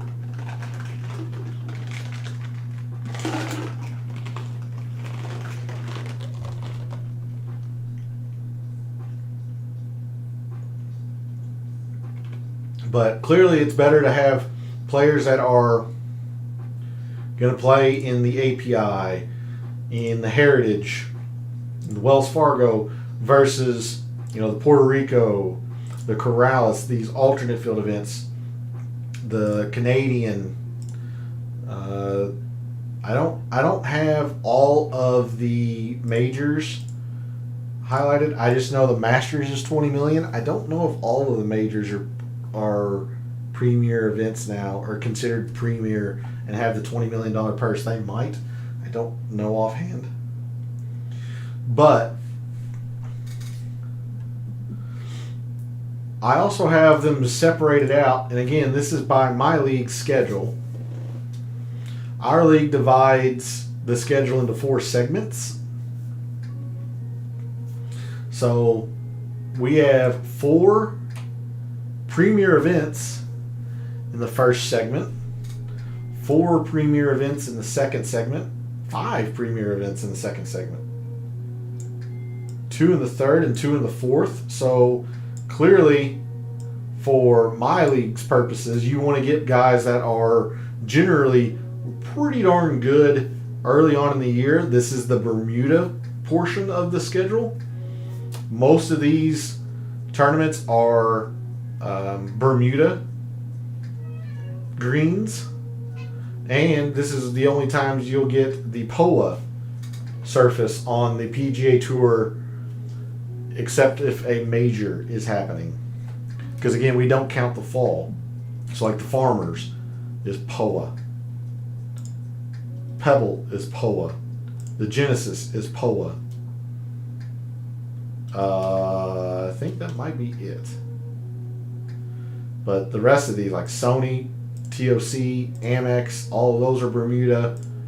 Lampo is Bermuda. Because then I talk about the bent green portion of the schedule. That really kind of starts with I think of it as the Memorial, but really, I mean, the Charles Schwab is bent. I think the Byron Nelson might be bent. But like Memorial is bent. Travelers, John Deere is bent. Barbasol is bent, I believe. So, let's see. How else am I going to go about this here? Let's go back and take a look at this. So like Jason Day, Ricky Fowler, like Ben Griffin is somebody else that I need to go ahead and write in. He's an automatic for me on my salary team. He has overperformed his stuff quite a bit.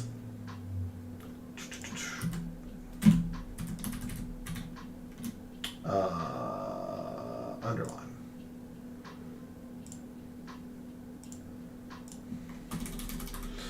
And now I need to look up Ben Griffin's OWGR. Ben Griffin. Not that high. There he is, 114. It's not too bad. Not too bad. But you can see, like, out of the 4 players, my guys are averaging being in the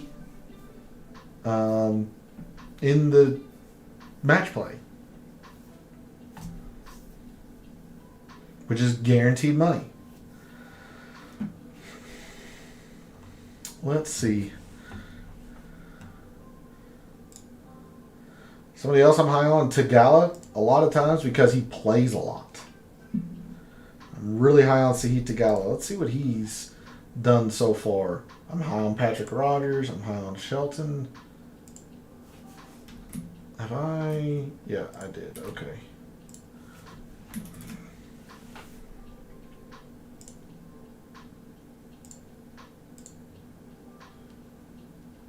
Sahith. Oh, wow. Okay, so Munoz got copied, it looks like. Go ahead and delete that row.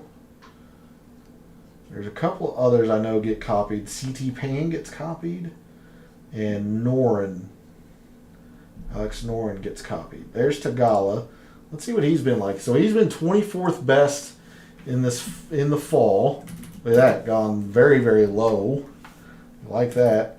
But boy, his ball striking's been pretty darn bad. Ooh. Don't like that.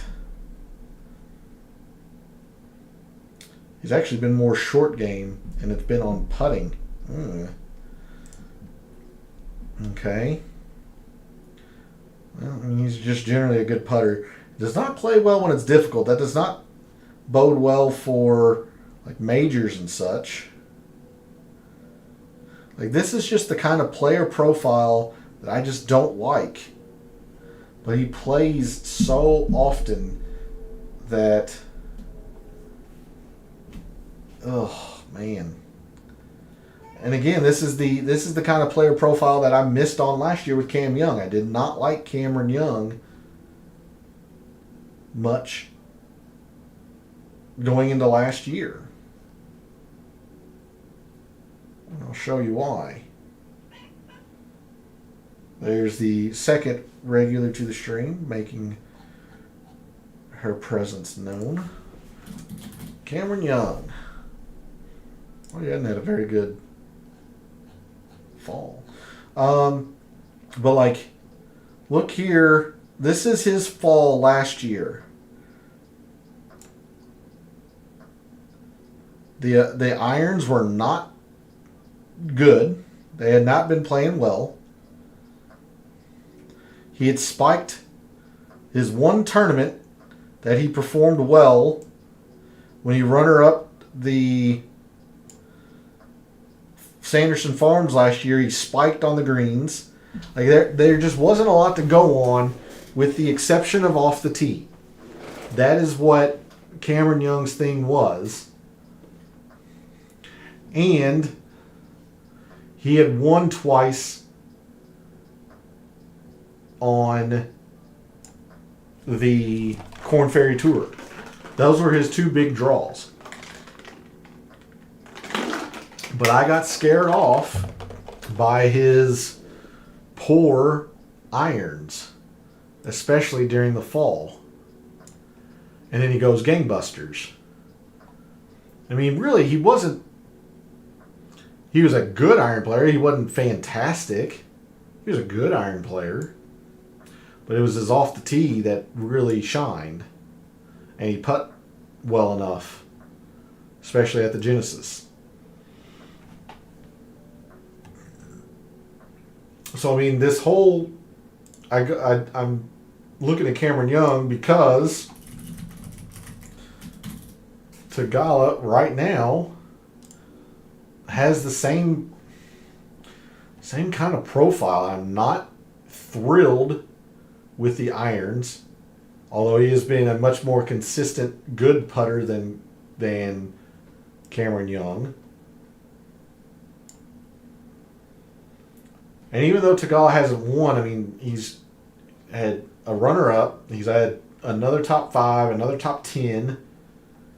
He's runner-up the Travelers, another podium finish last year at Phoenix. Like, he has these just huge weeks, and he plays a bunch. I mean, you saw 25 events that he played throughout the year last year. 1, 2, 3, 4, 5, 6, 7, 8, 9, 10, 11, 12, 13, 14, 15, 16, 17, 18, 19, 20, 21, 22, 23, 24, and the Tour Championship was 25. Like, he plays, and he plays a lot. And he generally played well. Ugh. I hate the player profile. Because he's done it mostly with putting.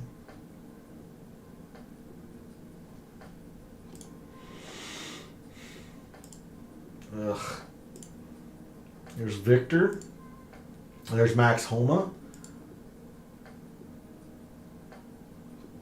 Surprising to see Max Homa's irons be 34th when it seemingly, throughout the fall, I kept talking about his irons hadn't been that good. So what's going on there with Max Homa?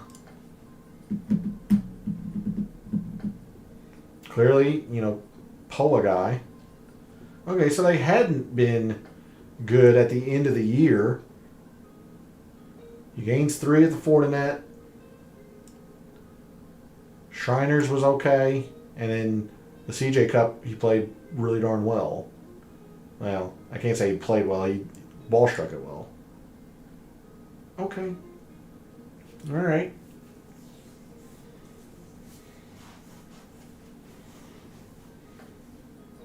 Interesting. Interesting to see Cameron Davis so low down here as well. And I'm really high on Cam Davis.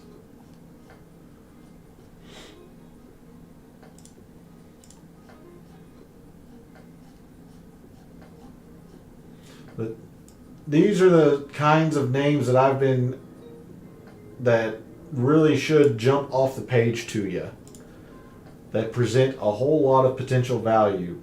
These minimum price, yeah, exactly. Ricky. Here's the thing with Ricky. It's showing he's had a great fall. And by FedEx Cup points, he has. It's really been... See, I forgot he solos... I forgot he 6th at the Fortinet. I just remember the Zozo. I was going to say it was all in one tournament. That's not fair to Ricky Fowler. He did finish 6th at the Fortinet. But this is the kind of player profile that I like. You ball striking it, especially in the fall. I mean, we don't have the numbers from the Zozo, but if you're finishing 2nd with 10.5 strokes gained total, I cannot fathom you being negative in approach. You might be field average, but I cannot fathom him being negative in irons this week. So that's 4 straight events in the fall, positive irons. 2/3 at least positive off the tee. And this is why I am not crazy about putting. I mean, like I said, it comes and goes. Ricky Fowler's a good putter. He's not the best, but he's a good putter. Even he loses 7 on the greens every once in a while. Like, it just happens. So, I mean, if you're asking me about Ricky Fowler in a salary league where you set it and forget it, like my league is, if you take the player, you get him every week that he plays. You don't have to choose which tournament he plays or anything like that. You just, if he plays, he plays. If he doesn't, he doesn't. To me, Ricky Fowler is a bargain based on what we've seen from the fall. And don't forget, he's gone back to his old swing coach in Butch Harmon. I think he's gotten back to his old irons as well. Like, I'm not going to say Ricky Fowler's going back to whatever he was, top 10 in the world. But I think 2023 is probably going to be pretty good for Ricky Fowler. That would be my guess. It can't get much worse, can it? I mean, goodness gracious. This 2022 was bad. I mean, he made the playoffs barely. I think he was the last swap the irons out. Okay, so he did. So I know he went back to the old swing coach as well, Butch Harmon. So, I mean, he was the last man in the field at the playoffs. So, yeah, I don't know.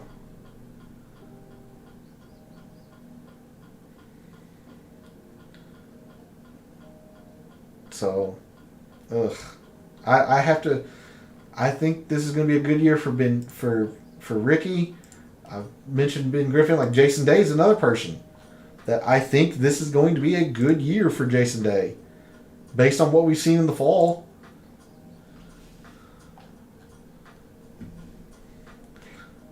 I mean, he played a bunch in the fall too. Played 6 tournaments.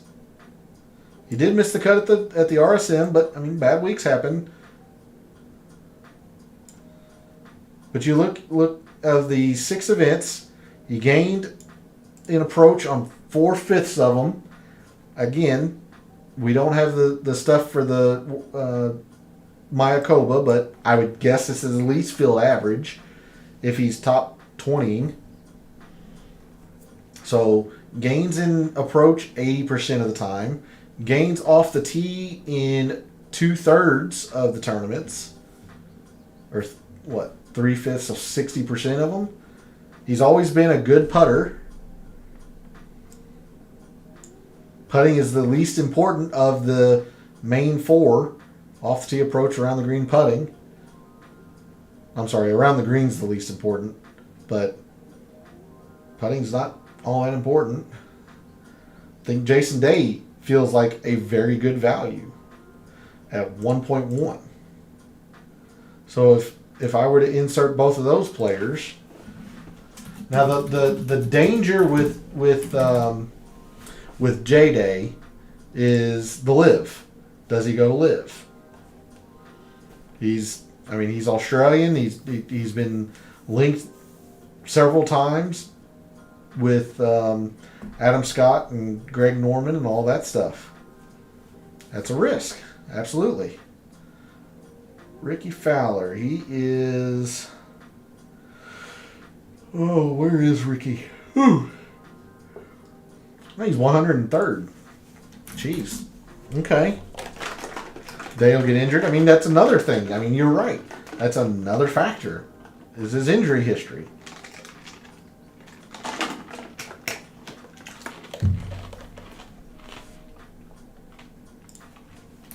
But on paper, gosh dang it, on paper, it seems like J-Day would be good value.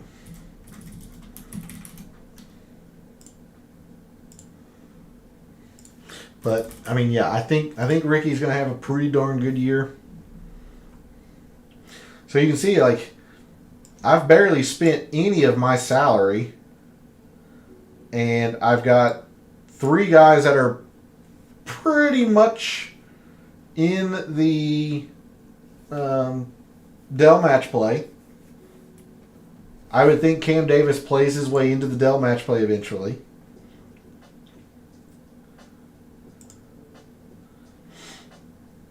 Tom Kim's in the Masters. My guess is Taylor Montgomery will be top 50 by the time the Masters rolls around. So that's 2 players in the Masters. Like, I'm feeling pretty good with these 5 already. Like I said, Tagala is somebody that I've really kind of focused on. I don't like the player profile. He just plays a bunch. Patrick Rogers is another player that plays a lot. And he's had a very good fall. I mean, a very good fall. I mean, you can see he plays a ton. 8 tournaments in the fall. How many events during the calendar year did he have? 1.4. Patrick Rogers. Got 22 events. He plays quite a bit. Now, the irons were bad at the start of the fall. They got a little better. He's always been hit and miss, but like the off the tee has been solid as well. Plays good when it's difficult. That's good for majors. Patrick Rogers seems like a pretty good value as well. I had Patrick Rogers last year, and he didn't do what I thought he would do. He was okay. He didn't do what I thought he was going to do. Mainly this off the tee was pretty poor in the start, and then he picked up.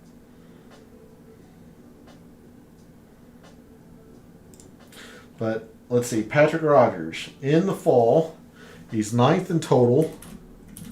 Again, he's gone low. You see the ball striking, 21st and 67th. You like that. Takes advantage of the par 5s. Plays the par 3s well, too. Not hitting fairways, which is fine because it's the least important of all of the things. Like, Patrick Rogers seems like it's a good value. Where was he last year? Rogers. 68th. He did not go low, but again, like, the ball striking was fine. Always takes advantage of the par 5s. Now, he was really bad at the par 3s last year, so either he has really stepped up his game on the par 3s, or he's just having an aberration of a fall.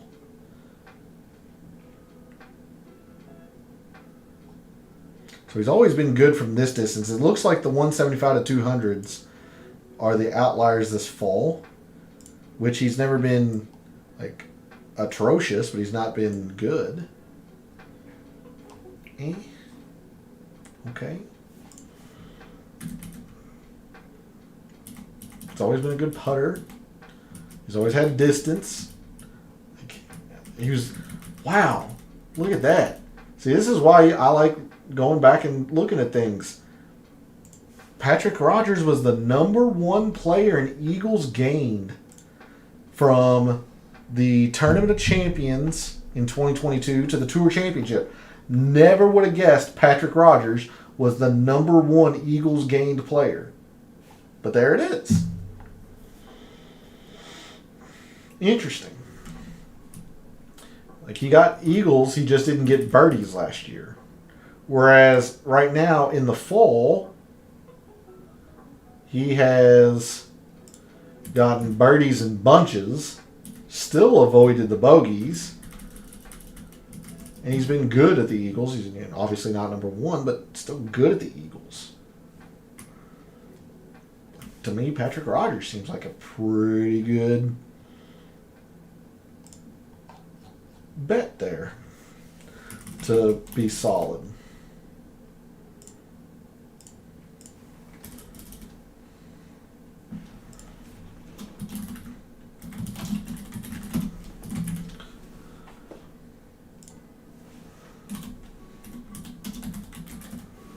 Patrick Rogers, 149th, so by far my lowest so far.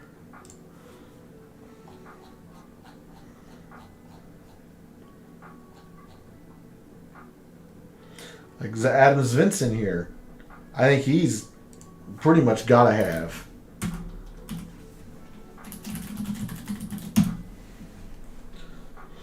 Basically right on the cusp of the Dell match play. He's not going to break the bank either. It's only 1.3.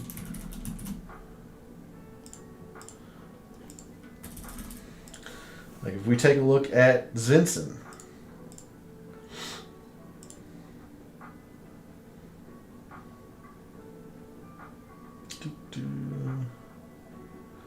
For a guy that has won, his strokes gained total is still low.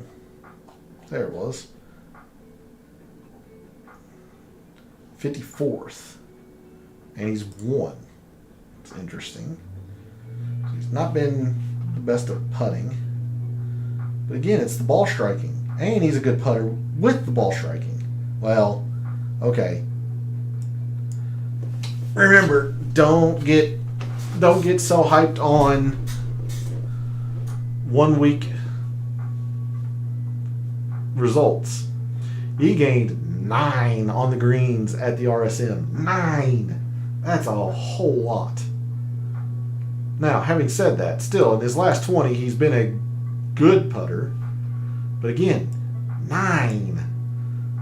He just has these huge spike weeks. Otherwise, he's pretty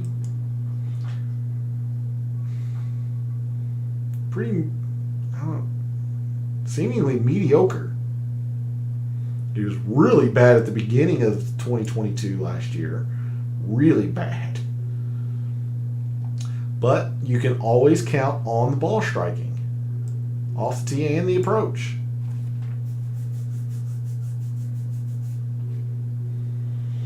And that win does get him into a lot of the bigger events, including the Tournament of Champions this upcoming week.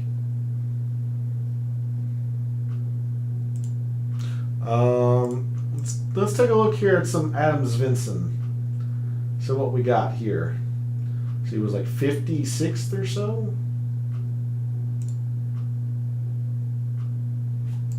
54th. All right. So this is just from this fall. He's not gone low. Okay at the par fours, but there's nothing to write home about. Ball striking's good. That might is that too small to see the XL there, James?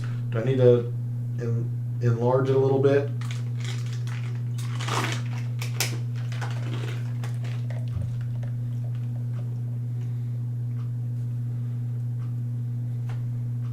Oh, there we go. Oh.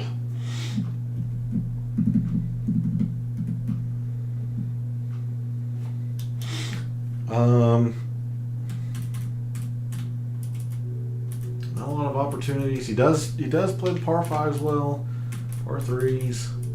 Again, it's the putting. Like,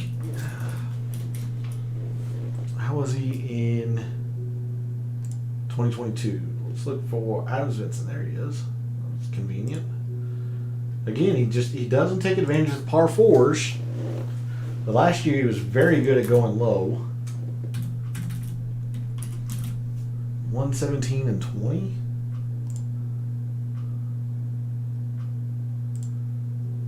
And he was consistent, 74-45. Okay.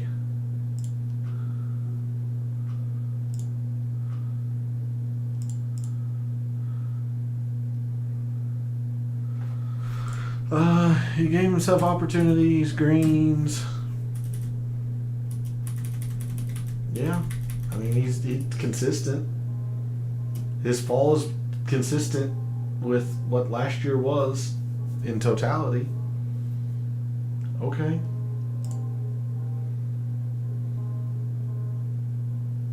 I mean, I think Adams Vincent is somebody that you want to really focus on as well.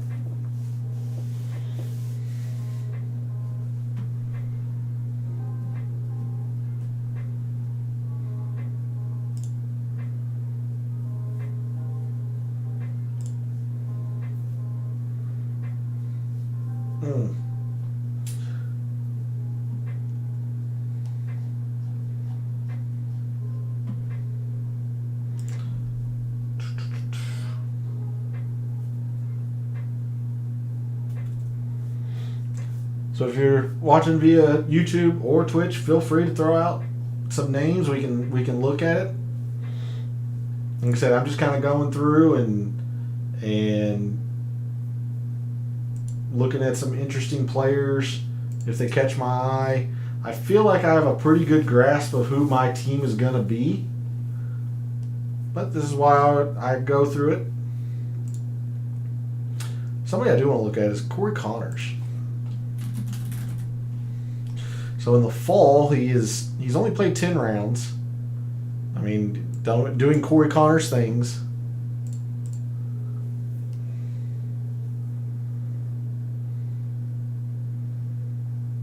Really doing Corey Connors things. Ball striking extraordinaire. Short game. Close your eyes. Not quite Luke List, but it's pretty bad.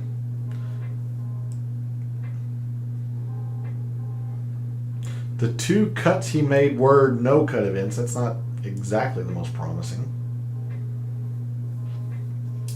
What was he throughout 2022? So this is this year's, or this fall's. It's probably way down here because he has not played well in the fall. What was he, 81st? There he is. Corey Connors. I mean, again, like, goes low.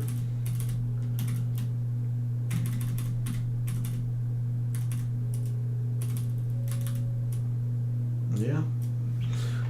Let's take a look here for last year. Corey Connors at 3.9. How far was he? He had 75 rounds. How many events is that? How many events did he play? 21? It was a decent number.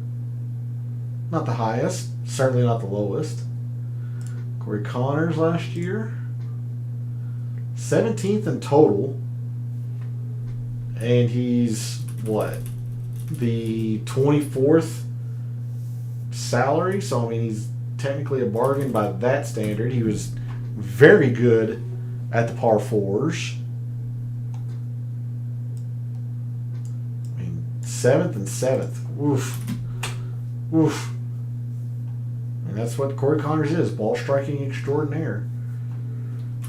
Second in greens. He did not take advantage of the par fives. He would need to be better there.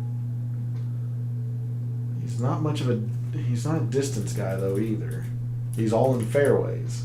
I don't know.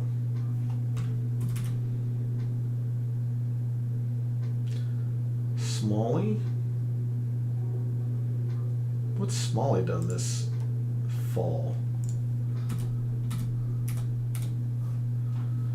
Alex Smalley. 23rd. Not the best with the irons.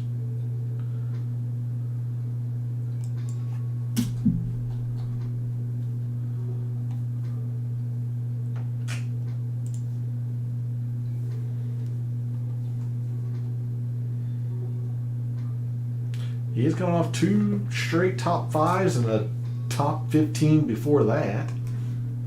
Okay. He's always going to be a green and regulation style player. He takes advantage of par 5s in bunches. So you like that. He's a decent putter as well. Again, not that it matters. You really want, as long as the ball striking is more so than the putting or the short game in totality, I don't mind if he's a good putter, especially if he has spike weeks. Oh, sorry. Changing the chair. Especially if he has spike weeks like we saw from Adams Vincent, where he goes 9.5 or whatever it is.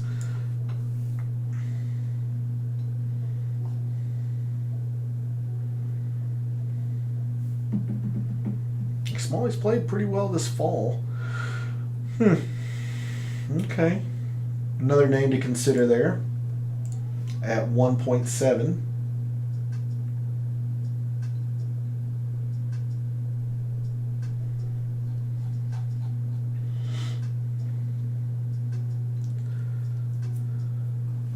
In fact, I'm going to do a average L and M. That's what I want.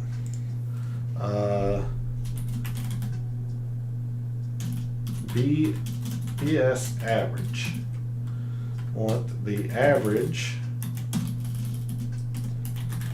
of L2 and M2. So Taylor Montgomery, 81.5. So Detry here should be 73. Yeah, okay, that works. Let's see who the best just flat out ball strikers are, or their averages or whatever, and then sort that. I want to see or get a feel for those players and how expensive some of those guys are.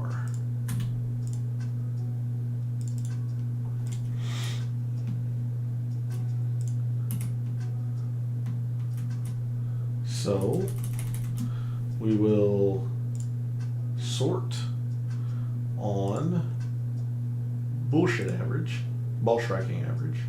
I want that smallest to largest. And then by salary. All right, so Joel Damon, at least in this fall, has been the best ball striker. And then Day, Finau, KH Lee, Scary Gary. Really interesting. Scary Gary, even though he's been shit strokes gained total. Okay.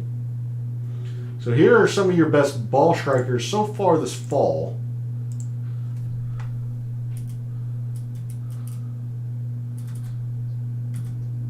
And again, remember, I'm completely out on Mito Pereira. Too much live rumor with him for my liking. Callum Tarrant. There's okay. All right. So he's only 82nd total. Let's take a look at Callum Tarrant.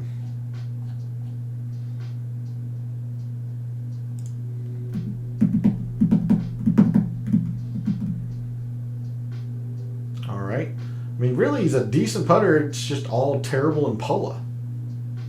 Okay. It's coming off the runner-up at the RSM. He also had a top 15 at the Sanderson Farms. He played quite a bit in the fall. How much did he play last year? He is 1.1. Callum Darren, 22 events. That's good. Okay. What do we got here? We got starts game par 4. Very good. Goes low. Doesn't take advantage of the par 5s. You know what? Actually, you know what I want? I want BS average and I want short game average. I want, what is this? AA and AG.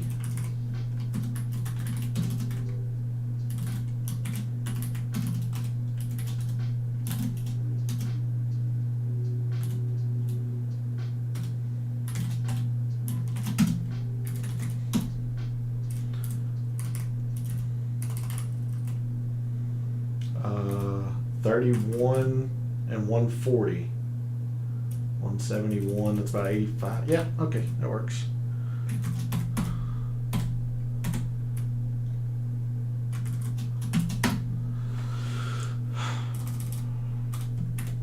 Sorry, let me get these blacked out again.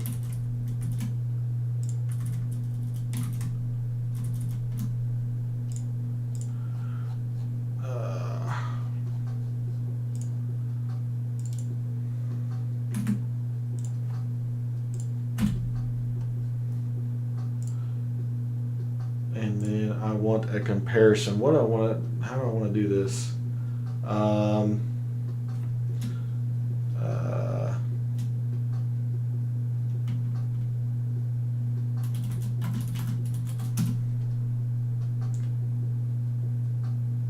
So I would want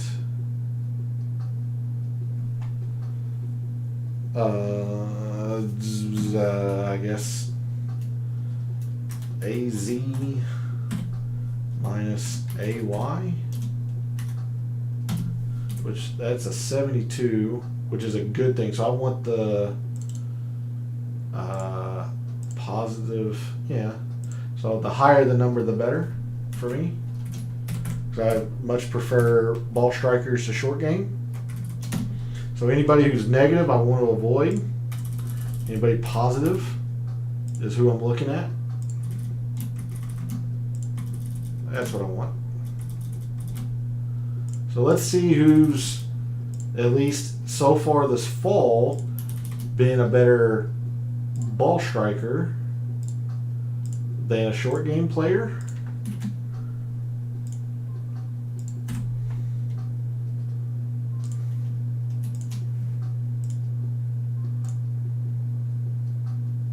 I want that.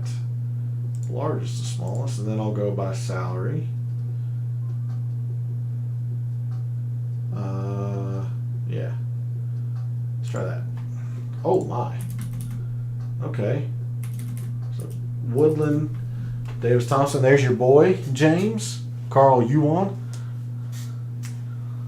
Hey, Awaken, how you doing? I hope you had a very Merry Christmas.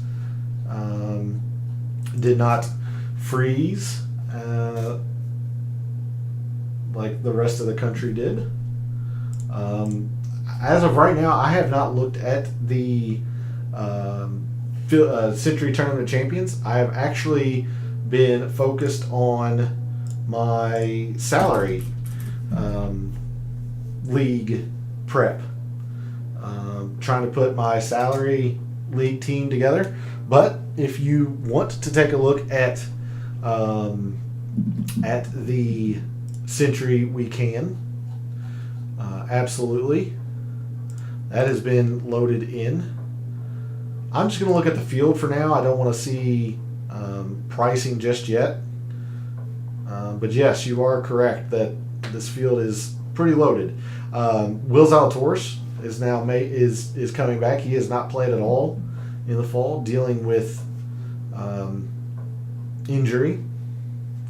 You said that all in the 7, 8, and low 9s. Well, I guess I'm going to have to cheat and see. 7, 8, and low 9s, huh? Well, I remember last year, I was really high on KH Lee, and he did me in. Yeah, Seamus, Sahith, Aaron Wise. I imagine Aaron Wise will be very popular. Jeez. Corey Connors. Spieth, M, Burns, Hovland, Homa, Tom Kim. See, Zalatoris scares me just because I don't know where he's been with his injury. But you're not wrong, it looks like. At least a quick glance. It seems like Tagala would be good for this course. Power's probably good for this course. Let me see here on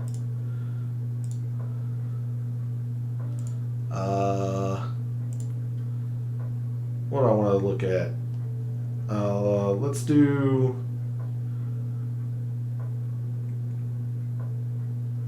long courses.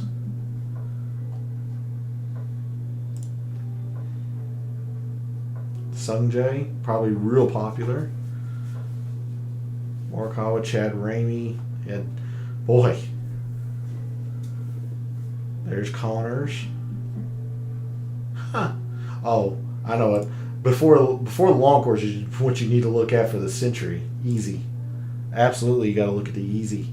Who played easy courses well? Yep, Tom Kim, Seamus, Tom Hoagie from the Pebble Beach. Tom Hoagie might be sneaky this week.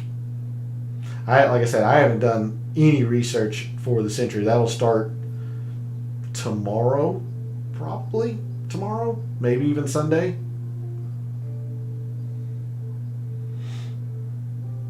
I think Svensson's going to be pretty good too. He generally likes easy.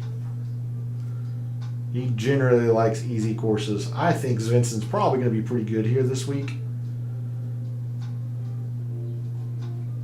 Would be my guess, especially because he putts Bermuda.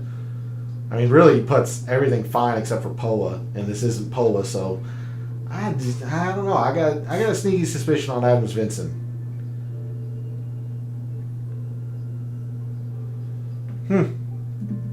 I like what you're thinking, though, Awaken. I do. I don't think you'll have to go into the upper part of the price board for this week. I think Svensson's good. Seamus, Tom Kim. Don't sleep on Brian Harmon. He's had a hell of a fall too. But now, damn it, this is all your fault, Awaken. I'm blaming you, but I'm going to DraftKings already to see if they have odds out. It's your fault. Wampo. They've got Wampo shit out already? What the hell? Match play. PGA. So, doesn't look like they have the Tournament of Champions out yet. Golf specials. Interesting. Finished top 10 all 4 majors. I'll be curious to see what those odds are when they come out. They have Wampo out already. That feels weird. Does anyone else feel that that's weird? It's a month away.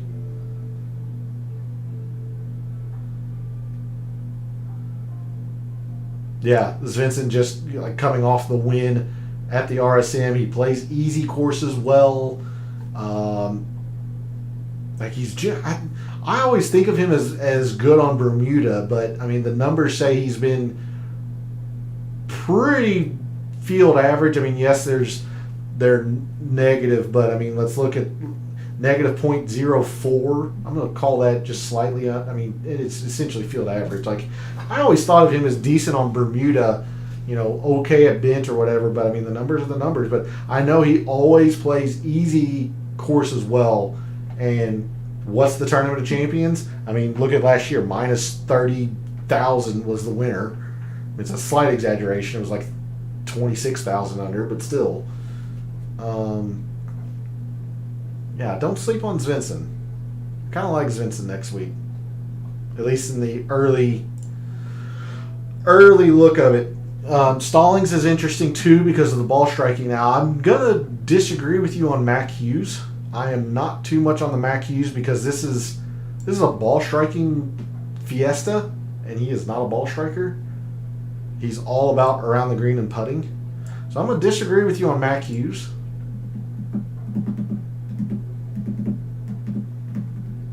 He's more of a bogey avoider as opposed to a birdie getter. But Stallings, yeah, absolutely, ball striking. Svensson. But the big thing is you want to look at is just who plays easy courses well. I mean, that's what the TOC is. It's always been easy. Always been easy. And it will continue to be easy. The only time it might get somewhere average is if the wind really picks up. But even then, like you had an entire tournament where it was windy and it was still played to 3 rounds of easy and an average. Like, the course is easy. I would not do too much into the long because, yes, even though it's like 7,700 yards, it really doesn't play that way with all the undulation.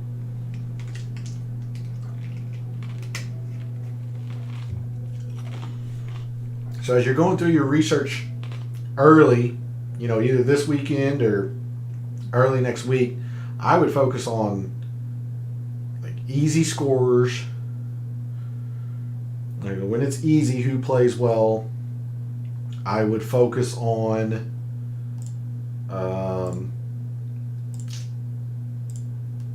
ball striking, absolutely. Now let's take a look at like just a quick course breakdown. We'll do this Sunday, obviously at the initial research, but I mean, strokes gained approach. There's the ball striking versus the short game for your winners. Sure, you're just making putts, but I mean, it's a ball striking course. Oh, par fives. Yeah, absolutely. Par fives and eagles.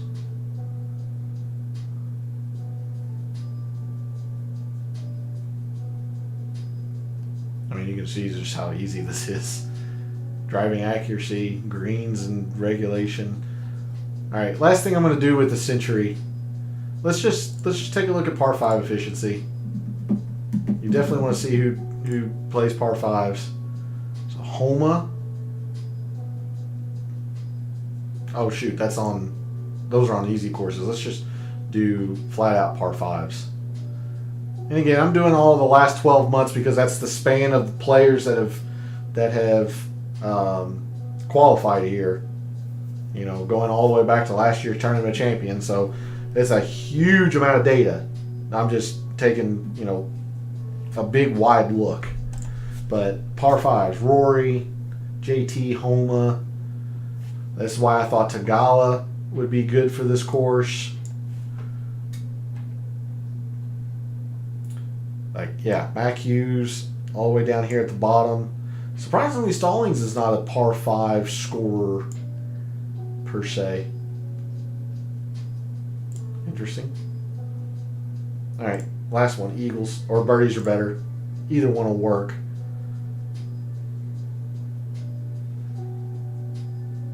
Again, Mac Hughes, again, more like a bogey avoider as opposed to a birdie getter.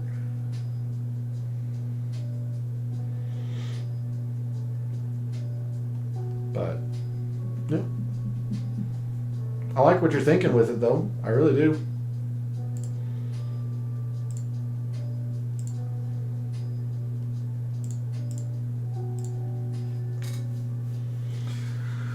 But how has your past month or two been, Awaken? Hopefully all things are well. Ready for some PGA to get kicked back into gear. Let me reset this time frame.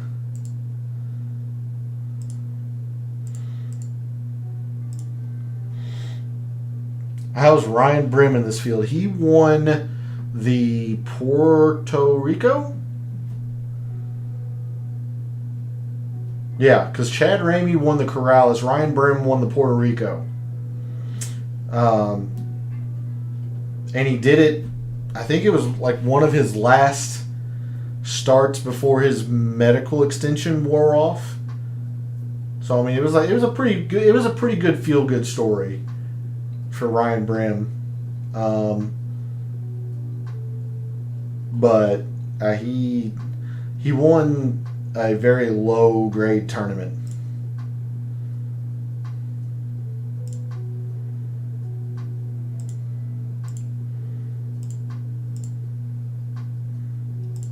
Uh, 13th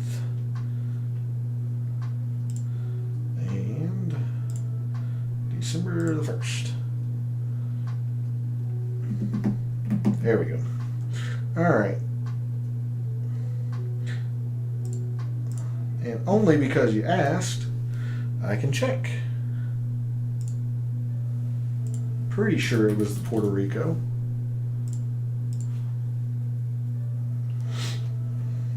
But yeah, I mean, it was a good week for him because he's got a lot of red in here. But yeah, it was Puerto Rico. Because you see, he was playing Corn Ferry Tour. And then because it's an alternate field event, what? Puerto Rico, March the 6th. Is that the match play? That might be the match play.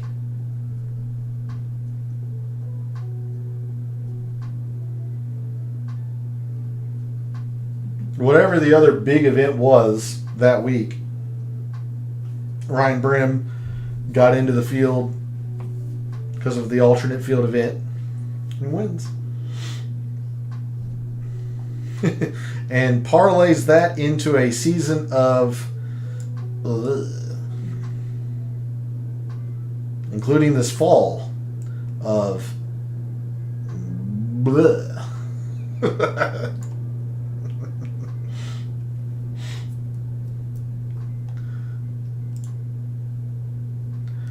Hey man, Awaken, I hit the fairway sometimes, okay? Like, crazy things happen. Crazy things happen. I might even make a 5-footer every once in a while. Things can go haywire. But yeah, he won the Puerto Rico. Same thing with like Ches Reavie, he won the Barracuda. Trey Molinex, he won the Barbasol. God dang it.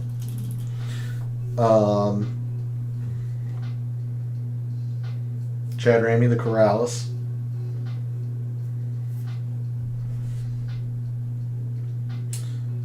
Connors. We looked at Connors.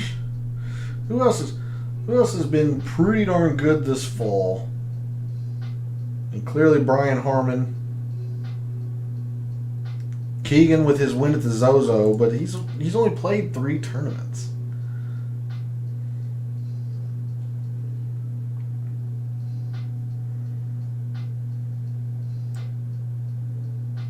He's played 3 good tournaments, I'll give him that. Top 5, a win, and a damn near top 20. But I mean, like, he's not that putter, clearly, although he showed it at Sanderson Farms again. Like, if he really is this new putter with the good off the tee play, but at 3.7, like, you can have Shane Lowry, who doesn't play that often, like, maybe not. K.H. Lee plays 23 times. Poston, Tagala. Like, I'm just high on Connors.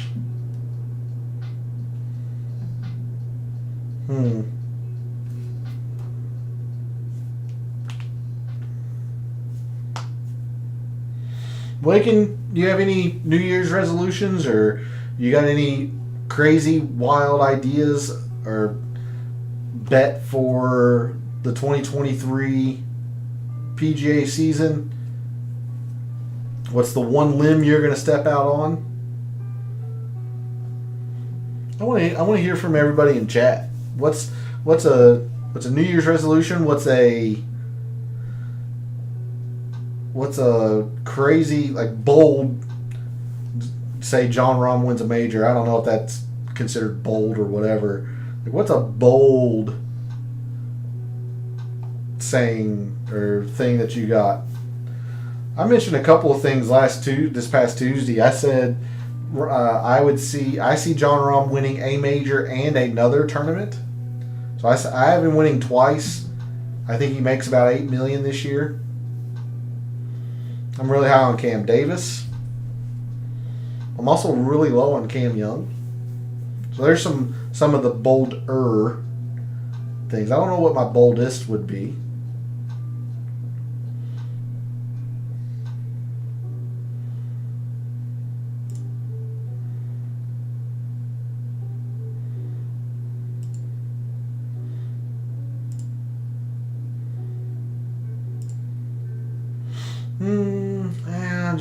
I don't know about Keegan, especially at 3.7.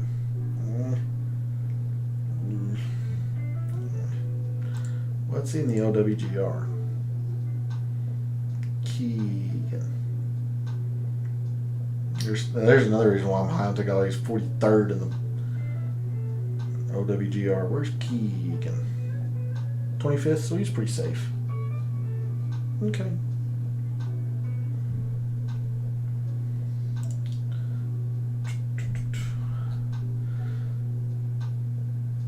Somebody else I want to look at. Taylor Pendrith. Where's Taylor Pendrith? 111th from this fall. Not a good fall. But he made the cut in all 4 of them.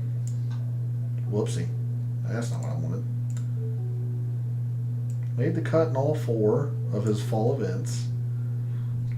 Off the tee was strong, but boy, everything else was pretty much a disaster.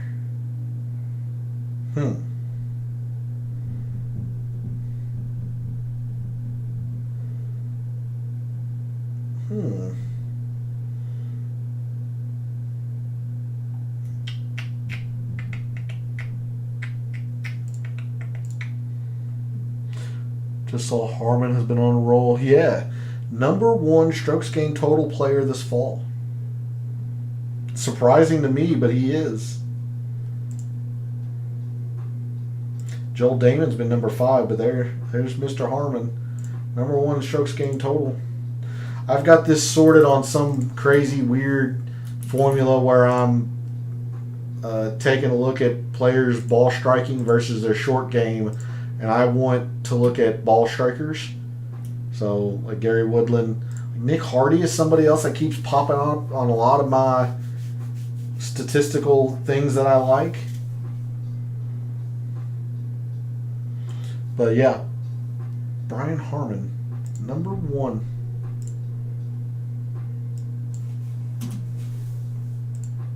At least from the fall. And the tough thing with Harmon. The tough thing with Harmon is that there are some courses that just kind of like Kevin Kisner, it's almost like he's out of contention from the start because he just does not hit it far enough. What is Brian Harmon's distance? In the fall, it's been 139th. So that's actually higher than I thought it was going to be fair to the guy, but still not good. And then throughout the 2022 season, he was 202nd in distance. Barely ahead of the likes of stalwarts like Pease Boy, Luke Donald, and who else do we have here? Andrew Putnam. He's clearly known for distance. Matt Kuchar. There are just some courses that Brian Harmon just can't play. And it's nothing against the golfer. It's just the type of game that he has. It's all about the par 4s for him. And he does them well. But they're just any long course for Brian Harmon, he's going to struggle. But he's coming off back-to-back runner-ups.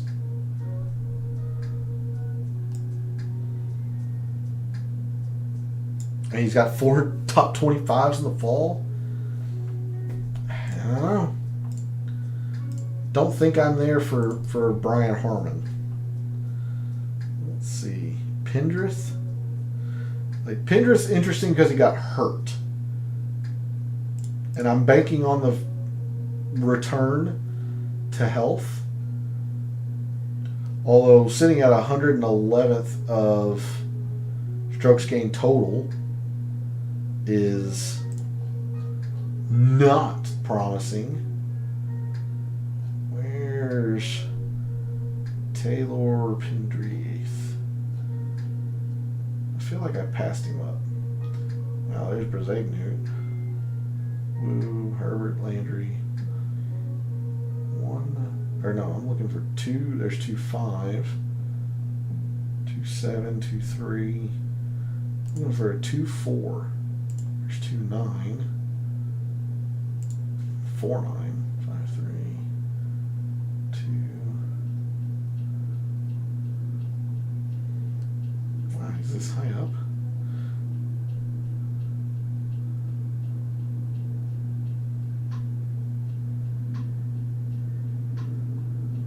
Oh, that's right. I'm doing it based on versus short game. Stupid. That's right. He's all about the ball striking, but still, like, ugh. Yikes, man. Number 1 off the tee, but irons. Yikes. Yikes, yikes, yikes. Greens have been okay. He does take advantage of par 5s, but oof. Ugh. I don't know. I thought I was pretty high on Pendrith. Might be cooling off on Taylor Pendrith now. See, like, players that would really concern me. Take a look at a player like Maverick McNeely. Fine player. Number 1 in strokes gained short game. Number 1 in putting. Like, the ball striking has been god awful. So I just don't see that sustainable. Same with Andrew Putnam. Like, the off the tee is really bad. He has saved himself around the green and putting, at least in the fall.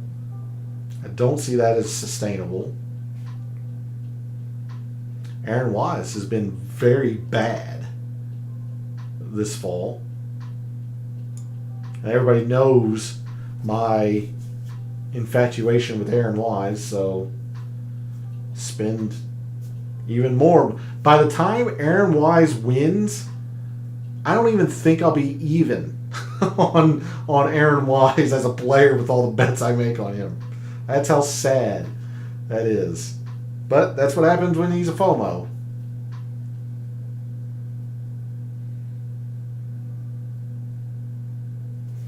Tagala, he just plays so much, but I just don't like the player profile at all.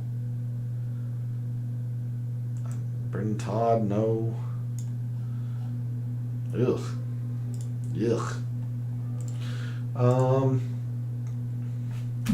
Let's see. So Scary Gary. Like, who else has been pretty good at? Yeah, let's take a look at Nick Hardy. That's who I wanted to look at. Nick Hardy's 40th in strokes gained total. Okay, for the fall.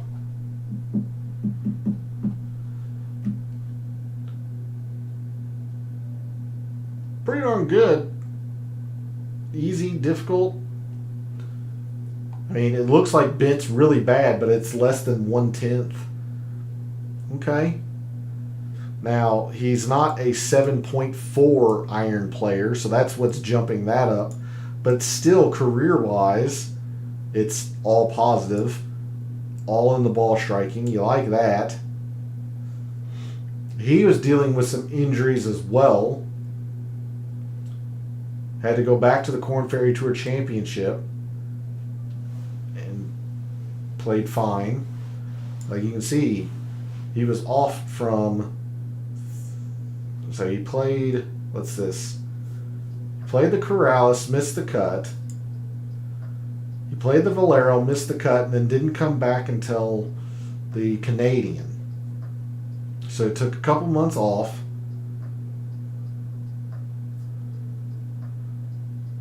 And comes back healthy. That's right, because he top 15 the U.S. Open seemingly out of nowhere.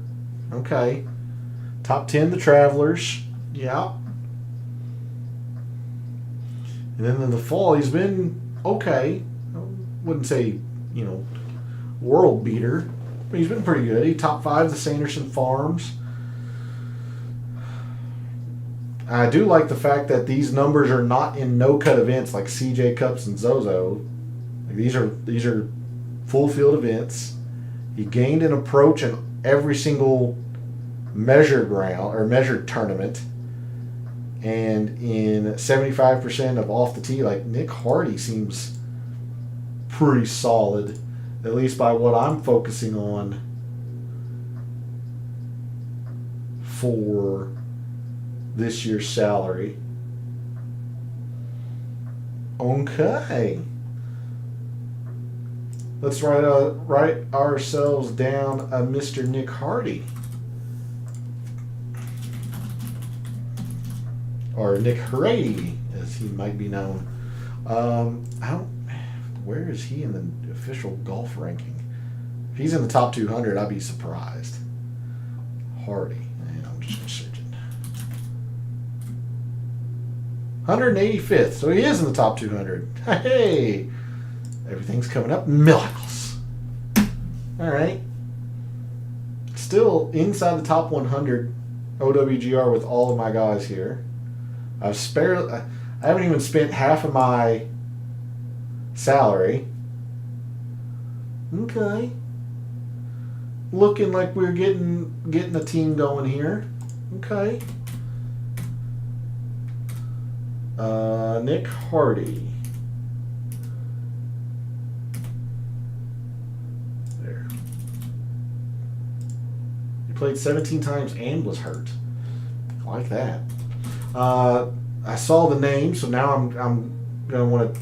I think we looked at him a little bit earlier, and I don't remember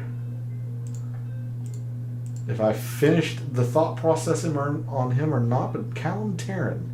I want to look at Callum Tarrant.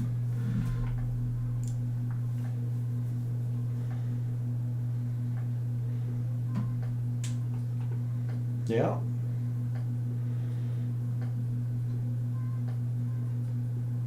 Oh, that's what I was looking at Callum Tarrant and then decided to do this fancy strokes gained ball striking versus short game. That's what I was doing. Okay, so there's Jason Day, who we talked about quite a bit earlier. There's Hoagie, man, Joel Damon, Ricky Fowler, who we've got on there. Callum Tarrant. There's Connors. There he is, Tarrant. Okay. Well, it goes low. I like that. Oof. At least the fall's been really good there. Doesn't take advantage of par 5s, though. He's been an elite or excellent putter. He's up 19. Or he's up 35, excuse me. I'm gonna hide these two. This is gonna throw me for a loop. Hide those columns. And he's supposedly a deal based on strokes gained total versus his salary. What did he do in 2022? Callum Tarrant.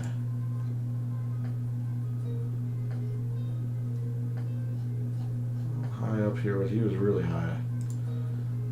Par 4s were fine. He wasn't the best ball striker. Average of a 93rd. Okay. 77 and 137. So 107 versus 93. So okay. But a big steal in terms of strokes gained total versus salary. Taryn's interesting. Interesting. I like it, especially if I can get this Callum Taryn.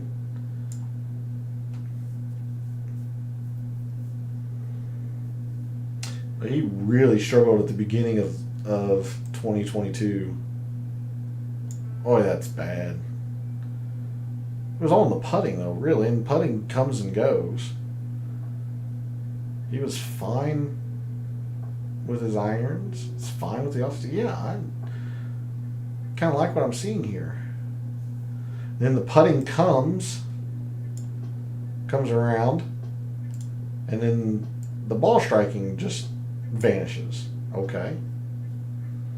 Clearly dealing with a very consistent golfer here.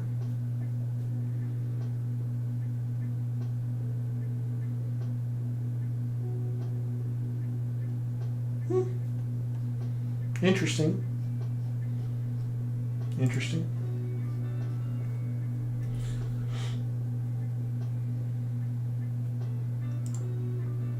But I just realized it is 11 o'clock Eastern time. I have been streaming for 3 hours.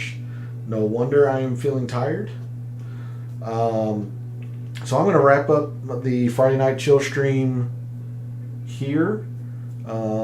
Thanks for everybody for tuning in and watching and listening. Always appreciate it. With the PGA back, we are back on a regular schedule. Sunday will be the initial research show. Monday, Data Dive. Wednesday will be the DFS Tactics. Monday and Tuesday morning, roughly around 10:30 a.m. Eastern, I will be back on Twitch. I will be doing my in-depth research. So hopefully we'll see you in one aspect or others or more, whether that is in the YouTube shows, YouTube streams, or on Twitch in the mornings with the research. But again, Sunday, Monday, Wednesday, 9 p.m. Eastern, Monday and Tuesday mornings, 10:30 a.m. Eastern, and then Friday nights, I'll be doing the Friday Night Chill streams focused mostly on Showdown content, weekend golf and whatnot. And then right around the corner will be baseball, and be doing a lot with that as well. But if you have any questions around your salary leagues this year, feel free to reach out to me, social media, the comments of this video. As you can see, I'm still finalizing a lot of my team. You saw I was gravitating towards guys that I knew I was going to put on there, but I'm still working through it as well. DFA's office the best. Good luck. Yep. Hey, Waken, absolutely. Same to you. That's what we're here for.